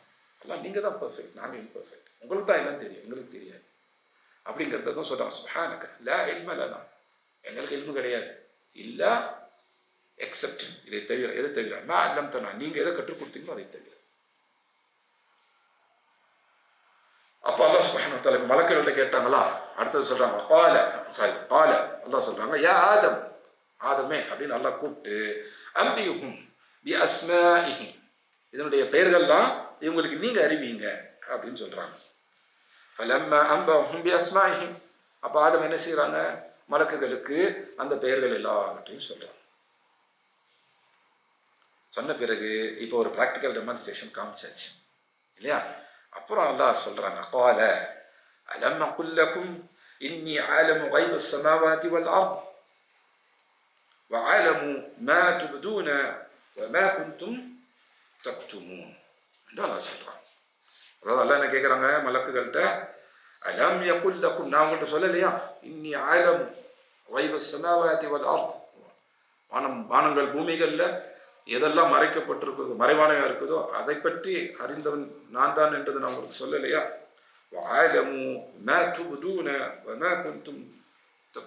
நீங்கள் எதை வெளிப்படையாக வச்சிங்க, எதை மறைவாக வச்சிங்க, எல்லாவற்றையுமே நான் அறிவேன். அதாவது மலக்குகள் வெளியே சொல்லலை, ஆனால் நினைச்சாங்க இல்லை மனிதனை படைக்க போறேன்னு சொன்ன உடனே ஏன்னு கேள்வி கேட்டாங்க. ஆனால் உண்மையில் நினைச்சது என்ன, மனுஷங்க வந்தா இப்படி பண்ணுவாங்கன்னா என்ன அர்த்தம், மனுஷங்க குறைபாடு உடையவங்க, ஏன் அதை அல்லாஹ் படைக்கிறாங்க அப்படின்னு வரும்போது தான் நீங்கள் மனசுக்குள்ளே வச்சிருந்ததையும் அல்லாஹ் தெரிஞ்சவங்க, வெளிப்படையாக சொன்னதையும் அல்லாஹ் தெரிஞ்சவங்க என்று சொல்கிறாங்க. சரி, இப்போ இந்த அடிப்படையில் மலக்குகள் சிறந்தவர்களா மனிதர் சிறந்தவங்களா? அல்லாஹ் வெளிப்படையாக செஞ்சு காமிச்சிட்டாங்க இல்லையா, யார் சிறந்தவங்க? மனுஷனை படைக்க போகிறோன்னு சொன்ன உடனே மலக்குடைய ரியாக்ஷன் என்னவா இருந்துச்சு, நாங்கள் உங்களை வணங்கிட்டு இருக்கிறோம், புகழ்ந்துக்கிட்டு இருக்கிறோம், இவங்க அது மாதிரி செய்ய மாட்டாங்க, இவங்க குழப்பம் பண்ண போகிறாங்க, ரத்தத்தை விட்ட போகிறாங்க, அப்போ நாங்கள் பெட்டர் தானே அப்படிங்கிறது ஒரு இன்டைரக்டாக அந்த கேள்வியில் இருந்துச்சு. ஆனால் அது கிபுர் காரணமாக, பெருமை காரணமாக இல்லை, அறியாமை காரணமாக இருந்துச்சு. இப்போ அல்லாஹ் சுப்ஹானஹு வ தஆலா அவங்களுக்கு விளக்கத்தை எப்படி கொடுத்தாங்க, வார்த்தை ரீதியான விளக்கமாக இல்லாமல் செயல் ரீதியான விளக்கமாக, செயல் விளக்கம், ப்ராக்டிக்கல் டெமான்ஸ்ட்ரேஷனாக கொடுத்துட்டாங்க. தெரிஞ்சுட்டாங்களா? இப்போ இதில் யார் சிறந்தவங்க? ஆதம் தான், மலக்குகள் அல்ல. அப்போ மலக்குகளை விட மனிதர் சிறந்தவராக இருக்க முடியும். எப்போ? மலக்குகள் சொன்ன மாதிரி வைஸ்பிக்கு திமா அப்படியா, ஃபசாது செஞ்சு ரத்தத்தை ஓட்டும் போதா? இல்லை, இல்மு இருக்கும்போது, அல்லாஹ் கிட்டேருந்து வந்த அந்த இல்மு இருக்கும்போது. இல்முனா உலகத்தில் எவ்வளோ இல்மு இருக்குது, இங்கே அல்லாஹ் சுப்ஹானஹு வ தஆலா ஆதம் அலைஹிஸ்ஸலாம் கொடுத்த இல்மு.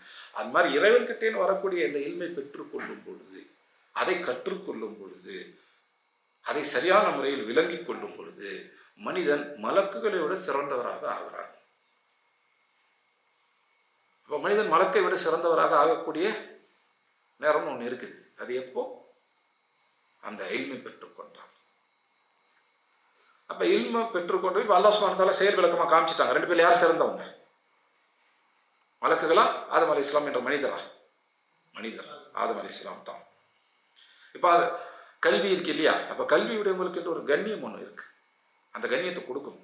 அது அல்லாஹ் சுப்ஹானஹு வ தஆலாவே சொல்றாங்க. என்ன சொல்றாங்க? அது அடுத்த ஆயத், 2வது சூரா 34வது ஆயத்தை நம்ம பார்க்கிறோம். வஇத் குல்னா லில் மலாயிகத்தி இஸ்ஜுது லிஆதம், அப்போ ஆதமுக்கு சஜ்தா செய்யுங்க என்று அல்லாஹ் கட்டளையிடுறாங்க. யாருக்கு? மலக்குகளுக்கு. வானத்திலிருந்து எல்லாருக்கும், வானத்தில் மெஜாரிட்டி மலக்குகள் தான், மெஜாரிட்டியை வச்சு தான் பேர் வைப்பாங்க. அந்த இடத்துல ஒரு ஜின்னும் இருந்தான், ஆனால் அது ஒரு ஆள் தான், மீதி எல்லாம் மலக்குகள். அப்போ ஒரு க்ரௌடை, ஒரு கூட்டத்துக்கிட்ட பேசும்போது, ஒரு க்ரௌடை அட்ரஸ் பண்ணும்போது ஜென்ரலாக யார் மெஜாரிட்டியாக இருக்கான்னு அவங்கள வச்சு தான் அட்ரஸ் பண்ணுவான். இப்போ இங்கே மலக்குகள் தான் மெஜாரிட்டி, ஒரே ஒரு ஆள் தான் ஜின்.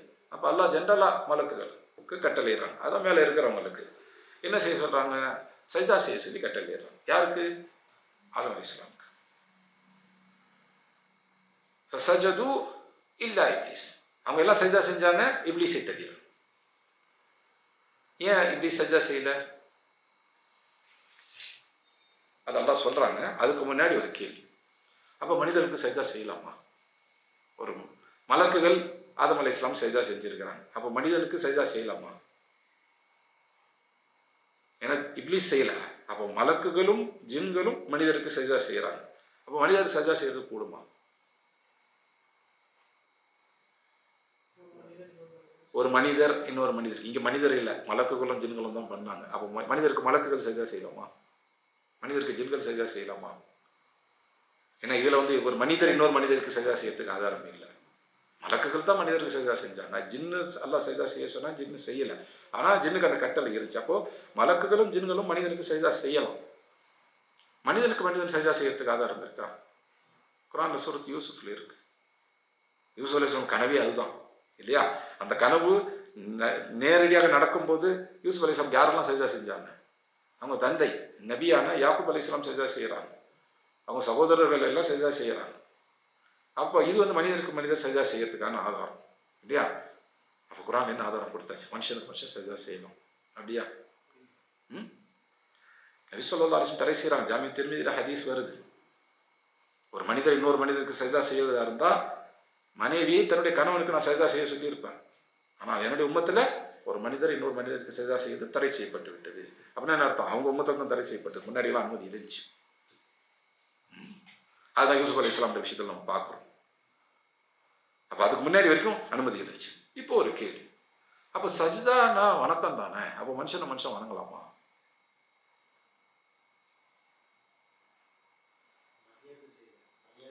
சஜிதான்றது எல்லா நேரங்கள்லையும் இபாதாவாக இல்லை. இப்போ அல்லாவே கட்டளை ஏறுறாங்க சஜிதா செய்யுங்க அப்படின்ட்டு. யாருக்கு? ஆதம் அலைஹிஸ்ஸலாமுக்கு. அப்போது தன்னை மாதிரி ஆதம் அலைஹிஸ்ஸலாமே அல்லாஹ் இறைவனாக ஆக்கிட்டாங்களா? ஆதம் அலைஹிஸ்ஸலாமுக்கு இபாதத் செய்ய சொல்லி அல்லாஹ் கட்டளை இட்டாங்க? இல்லை. என்ன செய்ய சொல்லி கட்டளை இட்டாங்க? மரியாதை செய்ய சொல்லி கட்டளை இட்டாங்க. அப்போ சஜிதா வந்து இபாதத்துக்காக செய்யறதும் இருக்கு, இன்னொருத்தருக்கு ஒரு இஸ்ஸத் கண்ணியத்தை கொடுக்கறதுக்காக செய்யக்கூடியதும் இருக்கு. அப்போ சஜிதால 2 வகைகள் இருந்திருக்கு. இபாதாவுக்கான சஜிதா, அவங்களுக்கு இஸ்ஸா கண்ணியம் கொடுக்கறதுக்கான சஜிதா. சஜிதா for worship, Sajitha for respect and honour, அதுக்கான. அப்போ இபாதத்துக்கு வணக்கத்துக்கான சஜிதான்னு ஒன்று தனியாக இருந்திருக்கு. இந்த மரியாதைக்கான கண்ணியத்துக்கான சஜிதான்னு ஒன்று இருந்திருக்கு. அந்த கண்ணியத்துக்கான சஜிதாவை தான் நபி ஸல்லல்லாஹு அலைஹி வஸல்லம் காலத்தில் தடை செய்யப்பட்டாச்சு. அல்லாஹ் ரசூலுல்லாஹ்வுக்கு கொடுத்த அந்த வஹீயின் அடிப்படையில் நபி ஸல்லல்லாஹு அலைஹி வஸல்லம் அந்த சஜிதாவை தடை செஞ்சாச்சுன்னு சொல்லிட்டாங்க. அப்போது முதல்ல வந்து 2 சஜிதாக்கள் இருந்திருக்கின்றன. 2 வகையான சஜிதாக்கள். ஒன்று வணக்கத்திற்கான இபாதத்துக்கான சஜிதா, இன்னொன்று இஸ்ஸா காண்பிக்கிறது, ஒருத்தரை இஸ்ஸத் கொடுக்கறதுக்கு, ஒருத்தருக்கு இஸ்ஸத் கொடுக்கறதுக்கான கண்ணியம் கொடுக்கறதுக்கான சஜிதா அப்படின்னு இருந்திருக்கு. அந்த கண்ணியம் கொடுக்கறதுக்கான சஜிதா நபி முஹம்மது ஸல்லல்லாஹு அலைஹி வஸல்லம் காலத்தில் தடை செய்யப்பட்டுருச்சு. அதுலேருந்து கியாமத்து நாள் வரைக்கும் அது தடை. அப்போ இனிமேல் ஒரு வகையான சஜிதா மட்டும்தான் உண்டு. எந்த வகையான சஜிதா மட்டும் இருக்கு? இபாதத்துக்கான சஜிதா மட்டும்தான் இருக்கு. இதுக்கப்புறம் சஜிதா செஞ்சாலே அது இபாதத் தான். மரியாதைக்காக நான் சஜிதா செய்கிறேன் அப்படின்னா பண்ண முடியாது. இன்றைக்கு முஸ்லீம்கள் பலருக்கு அது பலர்கிட்ட இல்லை, சிலர்கிட்ட பழக்கம் இருக்கு. அம்மா காலில் விழுவுறேன் அப்படின்ட்டு. அதுக்கு என்ன லாஜிக்கெல்லாம் கொண்டு வராங்க தெரியுமா? தாயின் காலடியில் சொர்க்கம் இருக்குதுன்ற ரசூலுல்லாஹ் சொன்னாங்க இல்லையா? அப்போ தாய் காலில் விழுந்தாக்கா சொர்க்கத்துக்கு போகிறதுக்கு வழி இல்லையா? நிஜமாக ஒரு 3 நாளைக்கு முன்னாடி ஒருத்தர் கேட்டார், இதே வார்த்தைகளோடு கேட்டார்.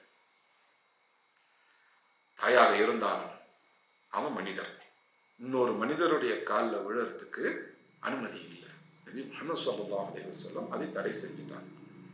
அவங்க தடை செஞ்சால் அது அல்லாஹ் தடை செஞ்சது தான். அப்போ இனிமேல் இந்த 2 வகையான சஜிதாக்கள் கிடையாது. அப்போ இருந்துச்சு. அதுதான் இங்கே பார்க்குறோம். ஆதம் அலைஹிஸ்ஸலாமுக்கு மலக்குகளும் ஜின்களும் சஜிதா செய்யறதுக்கு என்று அல்லாஹ் கட்டளையிட்டாங்க அப்படிங்கிறது. மலக்குகள்லாம் சஜிதா செஞ்சுட்டாங்க. ஃபஸஜது, அவங்க உடனே செஞ்சிட்டாங்க. ஃப அப்படின்ற வார்த்தை வரும்பொழுது பொதுவாக எப்படி மொழிபெயர்ப்பாங்கன்னா அதற்கு பிறகு அப்படின்னு மொழிபெயர்ப்பாங்க. சும்ம அப்படின்னாலும் அதற்கு பிறகு அப்படின்னு தான் மொழிபெயர்ப்பாங்க. 2த்துக்குமே தென் அப்படிங்கிற இங்கிலீஷ் வார்த்தை பயன்படுத்துவாங்க. 2த்துக்கு என்ன வித்தியாசம்? சும்ம ஃப, 2த்துக்கு என்ன வித்தியாசம்? ஃப அப்படின்னு வந்தால் அது உடனே செய்யணும் அப்படிங்கிற ஒரு அர்த்தத்தை கொடுக்கும். It gives a sense of urgency. அப்போ இங்கே என்ன நடக்குது? அல்லாஹ் கட்டளை இடுறாங்க. அவங்க என்ன செய்கிறாங்க? ஃபஸஜது, உடனே செஞ்சிடறாங்க. பொறுமையாலாம் செய்யலை, தள்ளி வச்செல்லாம் செய்யலை. ஃபஸஜது, உடனே செஞ்சிடறாங்க. யோசிக்க இம்மீடியட்லி மேக் சஜ்தா, இம்மீடியட்லி தி மேட் சஜ்தா. அவ்வளோதான், செய்யுங்க, உடனே செஞ்சுட்டாங்க. இல்லை எக்ஸப்ட் ஃபார், இவங்களை தவிர. யாரை தவிர?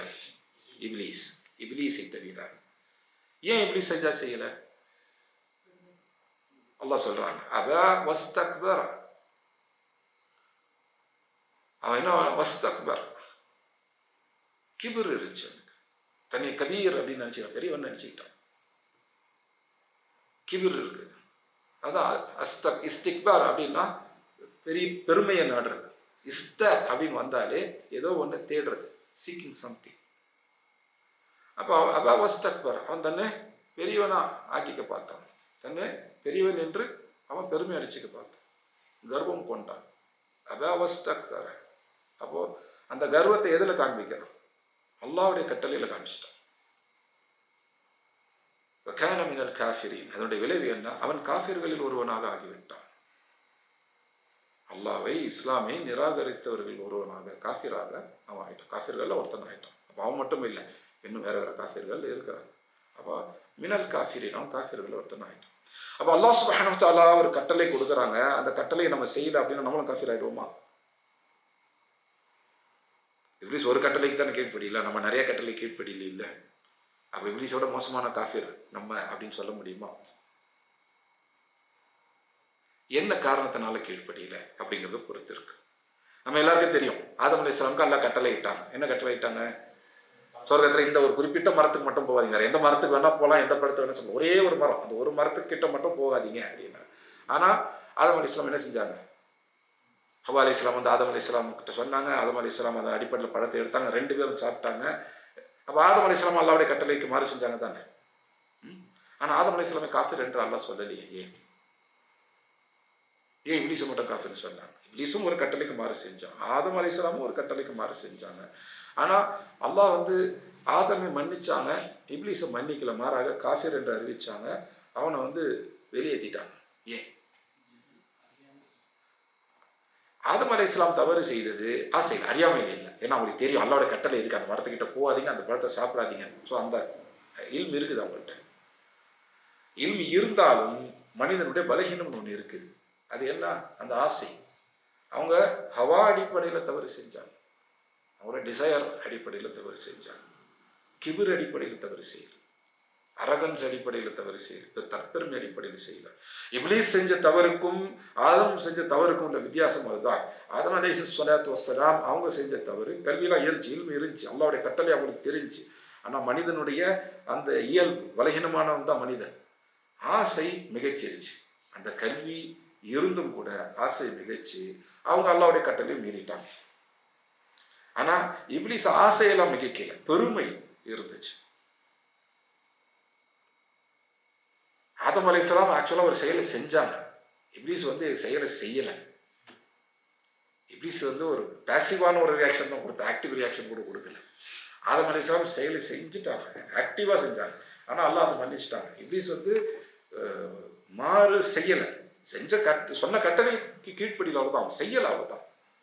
ஆனாலும் பாருங்க, இங்கே தான் ஒரு விஷயத்தில், குறிப்பாக ஒருத்தரை காஃபிர் என்று அறிவிக்கிற விஷயத்தில் அவருடைய நியத்து கணக்கில் கொள்ளப்பட வேண்டும்.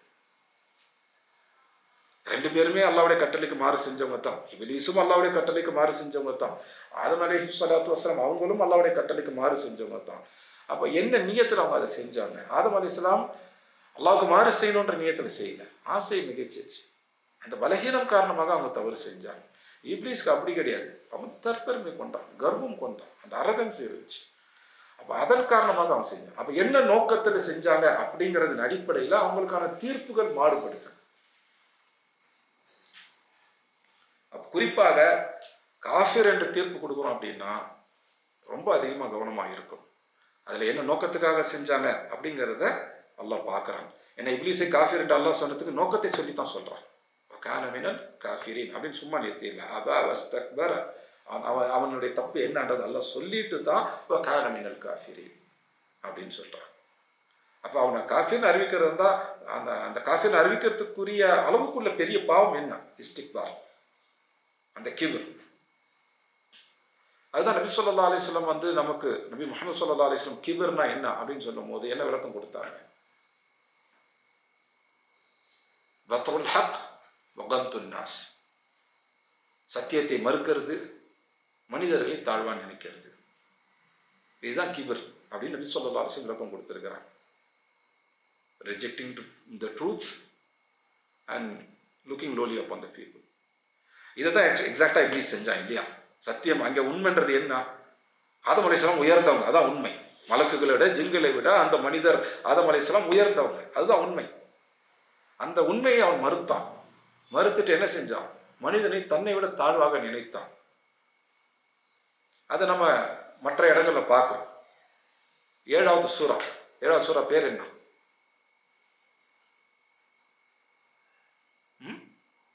அல் ஆராஃப் இல்லையா? 7வது சூறாவில் இதே சம்பவம் வேற சில விரிவான விஷயங்களோட வருது. அதில் 12வது ஆயத் பார்க்க, 7வது சூறாவுடைய 12வது ஆயத்தில் அல்லாஹ் சுப்ஹானஹு வ தஆலா இப்லீஸை விசாரிக்கிறாங்க. அல்லாஹ் சொன்னாங்க, மா மனஅக அல்லா தஸ்ஜுது இத் அமர்துக அப்படின்னு நல்லா கேட்குறாங்க. மா மனஅக, உன்னை எது தடுத்தது? நான் வந்து சஜ்தா செய்யணும்னு கட்டளை இட்டப்போ சஜ்தா செய்யாமல் உன்னை எது தடுத்தது அப்படின்னு நல்லா கேட்குறாங்க. பாருங்க, அல்லாஹ்வுக்கு மனிதர்களுடைய, ஜின்களுடைய, மலக்குகளுடைய உள்ளத்தில் என்ன இருக்குதுலாம் தெரியும். ஆனாலும் ஒரு விசாரணைன்னு வரும்போது எனக்கு உன்னை பற்றி தெரியும்பா, நீ இப்படி தான் செஞ்சிருப்பேன் அப்படின்லாம் சொல்லலை. மாறாக அல்லாஹ் விசாரிக்கிறாங்க. அப்போ ஒரு தவறு நடந்துருச்சு அப்படின்னு நமக்கு தெரிஞ்சாலும், அந்த தவறு செய்தவருடைய இயல்பு தெரிந்தாலும் கூட இயல்பு அடிப்படையில் தீர்ப்பு கொடுக்கக்கூடாது, விசாரிக்கணும். அல்லாஹ்வே விசாரிக்கிறாங்க. இப்லீஸ் ஏன் செஞ்சான்னு தெரியும், ஆனாலும் இப்லீஸை அல்லாஹ் சுப்ஹானஹு வ தஆலா விசாரிக்கிறாங்க. அதில் உன்னை தடுத்தது எது அப்படின்னு கேட்குறாங்க. சஜ்தா செய்ய விடாமல் தடுத்தது எது அப்படின்னு கேட்குறாங்க. இது அமர்த்துக்க, நான் கட்டளை இட்ட போது என்ன, அல்லாஹ் சுப்ஹானஹு வ தஆலா எக்ஸாக்டாக படிக்கிறாங்க எந்த இடத்துல தவறு அப்படின்ட்டு. நீ சஜ்தா செய்யலைன்னா நான் வந்து இன்னொரு படைப்புக்கு சஜ்தா செய்ய முடியுமான்னு ஆர்குமெண்ட்லாம் வைக்கலாம் இல்லையா, வாதம்லாம் வைக்கலாம் இல்லையா. அந்த வாதம் வைக்க முடியாத அளவுக்கு அல்லாஹ் கேள்வி கேட்குறாங்க. என்ன கேட்குறாங்க? இது அமர்த்துக்க, நான் உனக்கு கட்டளை இட்ட போது அப்படின்னு கேட்குறாங்க. அப்போ கட்டளை யாரு? ஆதம் அலைஹிஸ்ஸலாம் இல்லை. ஆதம் அலைஹிஸ்ஸலாம் வந்து எனக்கு சஜ்தா செய்யுங்கன்னு சொன்னால், அப்போ இப்லீஸ் வந்து அது எப்படி நான் இன்னொரு படைப்புக்கு சஜ்தா செய்ய முடியும்னு ஒரு கேள்வி கேட்கலாம். ஆனால் கட்டளை யார்கிட்டேன்னு வந்தது? அல்லாஹ் கிட்டே. அல்லாஹ் கேள்வி தெளிவாக கேட்குறாங்க. நான் கட்டளை இட்ட போது, நான் சஜ்தா செய்ய கட்டளை இட்ட போது நீ ஏன் சஜ்தா செய்யலை? எது உன்னை தடுத்தது? அப்போ இங்கே பாயிண்ட் என்ன? நீ செய்ய மறுத்தது அல்லாஹ்வுடைய கட்டளைக்கு கீழ்ப்படிதல் என்பது. அப்போ ஆதம் அலைஹிஸ்ஸலாமுக்கு முரண்பட்டதுன்றது இப்லீஸினுடைய தவறு அப்படின்னு சொல்றது இல்லை. அல்லாஹ்வுடைய கட்டளைக்கு முரண்பட்டது தான் இப்லீஸினுடைய தவறு. அப்போ அவன் என்ன சொல்றான்? அல்லாஹ் கேள்வி கேட்கும்போது இப்லீஸ் பதில் சொல்றான். இப்லீஸ் பதில் சொல்றான். என்ன சொல்றான்? அனா கைரும் மின்ஹு, மனிதனை விட நான் சிறந்தவன். அனா கைரும் மின்ஹு, அவனோட நான் சிறந்தவன் அப்படின்னு சொல்றான். ஆதமை விட நான் சிறந்தவன். எப்படி சிறந்தவங்க? காரணம் சொல்லணும் இல்லையா? இப்லீஸ் காரணம்லாம் சொல்லி வாத்திடுறான். என்ன காரணம் சொல்றான்? ஹலக்தனி மின் நார், என்னை நெருப்புலேருந்து படைச்சிங்க. ஹலக்தஹும் மின் தீன், மனிதனை வந்து கிளே, அந்த களிமண்ணிலேருந்து படைச்சிங்க. அப்போ அவன் சிறந்தவன்கிறதுக்கு அவன் வந்து வாதம் எடுத்து வைக்கிறான். என்ன வாதம்? ஹலக்தனி மின் நார், என்னை நெருப்புலேருந்து படைச்சிங்க. ஹலக்தஹும் மின் தீன், அவன் மனிதனை வந்து நீங்கள் களிமண்லேருந்து படைச்சிங்க. இதை சொல்கிறதுக்கு கூட அவன் என்ன சொல்கிறான்? நான் ஹைருன் மின், நான் அவனோட சிறந்தவன் அப்படின்றான். எப்படி சிறந்தவன் சொல்லும் போது என்ன நெருப்புலேருந்து படைச்சிங்க, மனுஷன் மண்ணிலேருந்து படைச்சிங்க அப்படிங்கிறான். இப்போ இங்கே இப்லீஸ் வந்து ஒரு அசம்ஷன் வச்சுருக்கான். அவனே ஒரு விஷயத்த வந்து யூகிச்சு முடிவு பண்ணிக்கிட்டான். என்னன்ட்டு மண் தாழ்ந்தது நெருப்பு உயர்ந்ததுன்னு அப்படியே முடிவு பண்ணிக்கிட்டான். அவன்கிட்ட யார் சொன்னாங்க? அல்லாஹ் சொன்னாங்களா மண் வந்து தாழ்ந்தது நெருப்பு உயர்ந்ததுன்னு? இல்லை, அவனே முடிவு செஞ்சுக்கிட்டான். மண் தாழ்ந்தது நெருப்பு உயர்ந்தது. அந்த அடிப்படையில் மண்ணிலிருந்து படைக்கப்பட்ட மனிதன் தாழ்ந்தவன், நெருப்பிலிருந்து படைக்கப்பட்ட தான் இப்லீஸ் அப்படிங்கிறவன் உயர்ந்தவன். அவனே முடிவு செஞ்சுக்கிட்டான். அப்போ இப்லீஸுடைய முடிவு ஆதாரங்கள் அடிப்படையில் அமையலை, இயல்புகளின் அடிப்படையில் அமையல, ஒரு ஃபேக்ட் அடிப்படையில், ஒரு ப்ரூஃப் அடிப்படையில் அமையலை, அவனுடைய ஓன் அசம்ஷன் அடிப்படையில் அமையுது. அதனால தப்பாக போகுது. அப்போ முடிவுகள் ஆதாரங்கள் அடிப்படையில் அமையும் மொத்தம் சரியாக இருக்கும். உங்களுடைய யூகங்களின் அடிப்படையில், உங்களுடைய முன்முடிவுகளின் அடிப்படையில் வந்து அமையறதெல்லாம் வந்து சரியாக இருக்கணும் அப்படின்னு இல்லை, தவறாக இருக்கிறதுக்கு வாய்ப்பு உண்டு. அதுதான் நீங்கள் நடந்தது. மண் சிறந்ததா நெருப்பு சிறந்ததா? அல்லாஹ் சுப்ஹானஹு வ தஆலா நேரா இதுக்கு பதில் சொல்லலை. தஃப்சீர் செய்யக்கூடிய முஃபஸ்ஸிரும், குர்ஆன் விளக்க உரையாளர்கள் சிலர் சொல்கிறாங்க மண் நெருப்பை விட சிறந்தது. இப்லீஸ் தப்பாக முடிவு எடுத்துட்டான். ஏன்? நெருப்பு கொழுந்து விட்டு எரியும் போது அதில் மண்ணை தூக்கி போட்டிங்கன்னா அவன் நெருப்பு அணைஞ்சிடும். அப்போ நெருப்பை அணைக்கக்கூடிய சக்தி மண்ணுக்கு இருக்குது. அந்த வகையில் நெருப்பை விட மண் உயர்ந்தது. இந்த மாதிரி வெவ்வேறு விஷயம். அதே மண்ணில் நீங்கள் நெருப்பு தூக்கி போட்டிங்கன்னா மண் பற்றிக்காது, குறிப்பாக களிமண் பற்றிக்காது. அதுக்கு பதிலாக என்ன ஆகும்? களிமண் அழகான ஒரு ஃபார்மில் வந்துடும், ஒரு செங்கல்லாம் உருவாயிடும். அது வந்து ஒரு ஸ்ட்ராங்காக வரும். களிமண்ணாக இருக்கும்போது வீக்காக இருக்கிறது, களிமண் மேலே நெருப்பு போட்டால் வந்து அது ஸ்ட்ராங்காக ஆகும். அப்போ மண்ணுடைய இம்பேக்ட் வந்து நெருப்புடைய பாதிப்புங்கிறது மண்ணுக்கு வந்து ஒரு நெகட்டிவ் பாதிப்பெல்லாம் இல்லை. ஆனால் நெருப்பு மேலே மண்ணை போட்டால் நெருப்பு ஆஃப் ஆகிடும். அப்போ மண் வலுவானதா, நெருப்பு வலுவானதா? மண்ணு தான். அந்த வகையில் நெருப்பை விட உண்மையில் மண் சிறந்தது. படைச்ச ரப்புக்கு தெரியும். ஜின்னினமான இப்லீஸை எல்லாம் நெருப்புலேருந்து படைச்சாங்க. ஆனால் மனிதனை மண்ணிலேருந்து படைச்சாங்க. அப்போ சிறந்தது எதுன்றது அல்லாஹ்வுக்கு தெரியும் இல்லையா? இப்போ நெருப்பை விட மண் சிறந்ததாக இருந்ததால தான் அல்லாஹ் வந்து நெருப்பிலிருந்து படைக்கப்பட்ட ஜின்னை கூட மண்ணிலிருந்து படைக்கப்பட்ட மனிதனுக்கு சஜா செய்ய சொன்னான். ஆனாலும் அந்த காரணத்துக்காகலாம் சஜா செய்ய சொல்லலை. எந்த காரணத்துக்காக சஜா செய்ய சொன்னாங்க? மண் உயர்ந்துங்கிற காரணத்துக்காக எல்லாம் சஜா செய்ய சொன்னாங்க? இல்லை. இல்மை கொடுத்து இல்முடைய மனிதர் உயர்ந்தவர்ன்ற காரணத்தினால தான் சஜா செய்யலாம். அப்போ அதுலேருந்து அறிஞர் இன்னொரு விஷயம் சுட்டிக்காங்க. என்ன? உங்கள் பிறப்பு அடிப்படையில் உங்களுக்கு உயர்வெல்லாம் கிடையாது. நான் மண்ணிலேருந்து படைக்கப்பட்டேன் அதனால் நான் உயர்ந்தவன், அல்லது நான் நெருப்புலேருந்து படைக்கப்பட்டவன் நான் அதே உயர்ந்தவன் கிடையாது. அந்த வாதமே யார்கிட்டேன்னு வருது? முதல்ல இப்லீஸ் கிட்டே தான் வருது. பிறப்பு அடிப்படையில் உயர்ந்தவன் அப்படிங்கிற வாதமே யார்கிட்டேன்னு வருது? இப்லீஸ் கிட்டே தான் வருது. இன்னைக்கு நம்ம நாட்டில் பார்க்குறோம், பிறப்பு அடிப்படையில் உயர்ந்தவர்கள் தாழ்ந்தவர்கள்லாம் இருக்கு இல்லையா? இந்த ஜாதியில் பிறந்துட்டா நீ உயர்ந்தவன், இந்த ஜாதியில் பிறந்துட்டா தாழ்ந்தவன், அப்படிலாம் கிடையாது. அந்த அந்த வாதமே முதல்ல யார்கிட்டேன்னு வருது? இப்லீஸ் கிட்டே தான் வருது. பிறப்பு அடிப்படையிலெல்லாம் உயர்வு தாழ்வெல்லாம் கிடையாது. உங்களுடைய கல்வி அடிப்படையில் உங்களுக்கு கண்ணியம்னு ஒன்று கிடைக்கும். ஆனால் அது கூட சொர்க்கத்தை முடிவு செஞ்சிடாது. கல்வி கண்ணியத்தை கொடுக்கலாம். ஆனால் தக்வா தான் உண்மையான கண்ணியத்தை கொடுக்கும். அதுதான் சொர்க்கத்துக்கான வழி அமையும். அப்போ இப்லீஸினுடைய முடிவு தவறானது. இப்போ தாபியில் சில, உதாரணத்துக்கு இமாம் ஹசன் அல் பஸ்ரி போன்றவர்கள் இந்த இடத்துல இன்னொரு விஷயம் உசூல் ஃபிக்ர் ரீதியாக சுட்டி காண்பிக்கிறாங்க. என்ன சொல்கிறாங்க? இப்லீஸ் வந்து கியாஸை பயன்படுத்தினான். முதல்ல கியாஸ் அப்படிங்கிறத பயன்படுத்தின இப்லீஸ் தான். கியாஸ் வந்து ஒரு தப்பான முடிவுக்கும் வழிவகுக்கும் அப்படிங்கிறதுக்கு இது ஆதாரம் அப்படிங்கிறான். இப்போ பண்ணது இதுதான் எக்ஸாம்பிள். நம்ம ஏற்கனவே போன வகுப்புல கியாஸ் பற்றியெல்லாம் பேசியிருக்கோம். அந்த வீடியோ பாருங்க இன்ஷா அல்லாஹ். இஜ்திஹாத் கியாஸ் எல்லாம் படிச்சோம் இல்லையா? சரி இப்போ அது வரும், நம்ம அடுத்து வருவோம் இன்ஷா அல்லாஹ். இப்போதைக்கு ஞாபகத்தில் வச்சுங்க. கியாஸ் அப்படிங்கிறது நான் என்ன? இப்போ குர்ஆன் சொன்னால நேரடியாக ஒரு விஷயத்துக்கு ஆதாரம் இல்லை, ஒரு புது பிரச்சனை வந்திருக்குது. இப்போ இந்த பிரச்சனைக்கு நம்ம எப்படி முடிவு எடுப்போம், எப்படி தீர்ப்பு கொடுப்போம்? குர்ஆன் சொன்னால நேரடியாக தானே இல்லை, மறைமுகமாக எங்கேயா இருக்கலாம், தேடி கண்டுபிடிக்கணும். நம்ம கண்டுபிடிக்க தெரியலன்னா குர்ஆன் சொன்னாவே ஆழமாக யார் கற்றறிந்தவர்கள் இருக்கிறாங்களோ, விளங்கியவர்கள் இருக்கிறாங்களோ அவங்கள்ட்ட கேட்டால் இந்த ஆயத்துக்கு இதுக்கு பொருத்தமாக அமையும், இந்த ஹதீஸ் இதுக்கு பொருத்தமாக அமையும் தீர்ப்பு கொடுத்துருவாங்க. கியாஸ் அப்படிங்கிறது என்னன்னா ஒரு ஒப்பீடு செய்து முடிவெடுக்கிறது தான். ஒரு அனலாஜிக்கல் ரீசனிங் சொல்லுவாங்க. கம்பேர் பண்ணி அந்த மாதிரி இந்த முடிவு அப்படின்னு வர்றது. இங்கேயும் கம்பேரிசன் தான் நடந்துச்சு. இப்போ இங்கிலீஷ் இங்கே கம்பேரிசன் தானே பண்ணுறோம், ஒப்பீடு தானே செய்கிறோம். அது கியாஸ். ரெண்டு விஷயத்த ஒப்பீடு செஞ்சு அதன் அடிப்படையில் இது அப்படின்னு சொல்கிறது. ஆனால் இப்லீஸ் செஞ்ச கியாஸ் வந்து தப்பான கியாஸ். எல்லா கியாஸும் தப்புன்னு அர்த்தம் இல்லை, இப்லீஸ் செய்து தப்பான கியாஸ். ஏன்னா அவன் வந்து ஃபண்டமெண்டல் அசம்ஷனே தப்பாக வச்சுட்டான். அவனுடைய அடிப்படை அசம்ஷன் என்ன, முடிவு என்ன, யூகம் என்ன? மண் தாழ்ந்தது, நெருப்பு உயர்ந்தது. அதுலேருந்து அவன் வந்து ஒரு டிரைவ்டு ரூலிங் கொண்டு வரான். அதுலேருந்து ஒரு சட்டத்தை கொண்டு வரான். என்ன? மண் தாழ்ந்தது, அதனால் மண்ணிலிருந்து படைக்கப்பட்ட மனிதன் தாழ்ந்தது.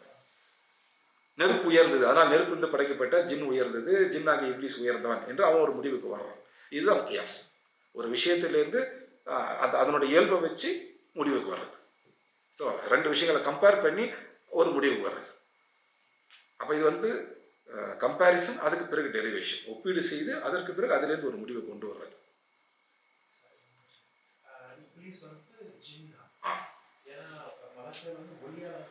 ஆமாம்,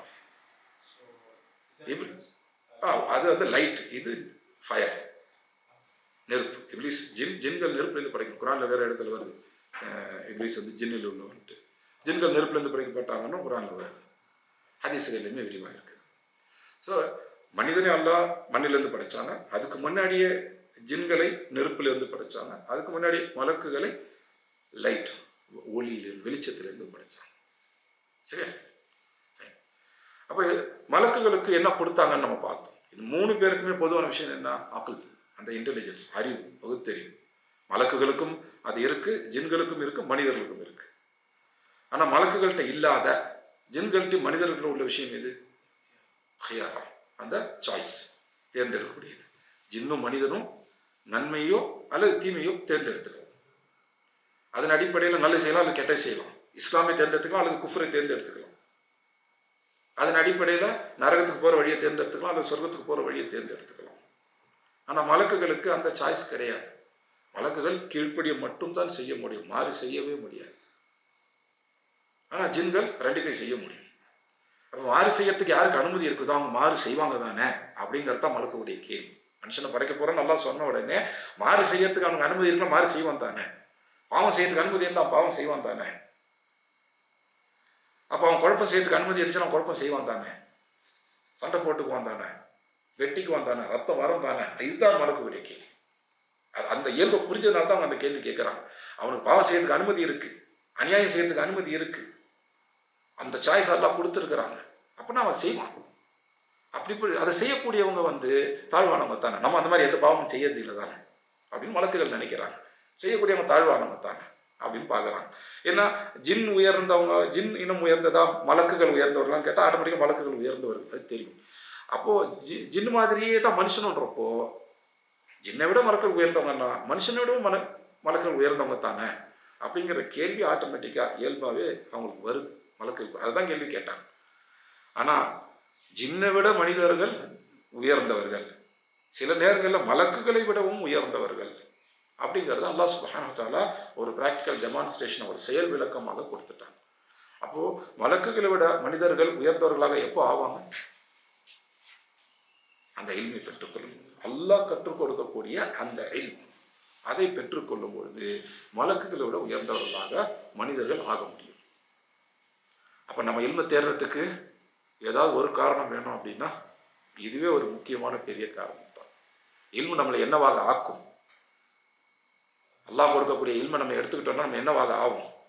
நல்ல மனுஷனாகவும், அந்த அது சிறந்த மனிதன், மலக்குகளை விட சிறந்த மனிதனாக ஆகும் இன்ஷா அல்லாஹ். அப்போ அல்லாஹ் கொடுக்கக்கூடிய அந்த இல்மை நம்ம எடுத்துக்கிட்டோம் அப்படின்னா, அதை கற்றுக்கொண்டோம் அப்படின்னா மலக்குகளை விட சிறந்தவர்களாகவும் நம்ம ஆக முடியும் இன்ஷா அல்லாஹ். அப்போ அந்த இல்மை நம்மளை என்ன செய்யும் அப்படின்னா இது செய்யும். அப்போ இல்மை கற்றுக்கிறவங்க தங்களைய பரிசோதிச்சுக்கணும். நம்மளுடைய இல்ம் நம்மளை சிறந்தவங்கள ஆக்குதா இல்லையா? நம்மளுடைய இல்மு நம்மளை என்ன மனுஷனாவே ஆக்கலை. எப்போ நம்ம மலக்குகளை விட சிறந்தவங்களாக வருது? நம்ம இல்மு மூலமாக நம்ம மனுஷனாகி மலக்குகள் மாதிரி ஆகி அதுக்கு பிறகு மலக்குகளுடைய சிறந்தவங்க ஆகும் இல்லையா? அப்போ நம்முடைய இல்ம் அல்லாஹ்விடமிருந்து அந்த இல்மை சரியான நியத்தோடு சரியான அந்த வழிமுறையோடு நம்ம எடுத்துக்கிட்டோம் அப்படின்னா மலக்குகளை விட சிறந்தவர்களாக ஆக முடியும்.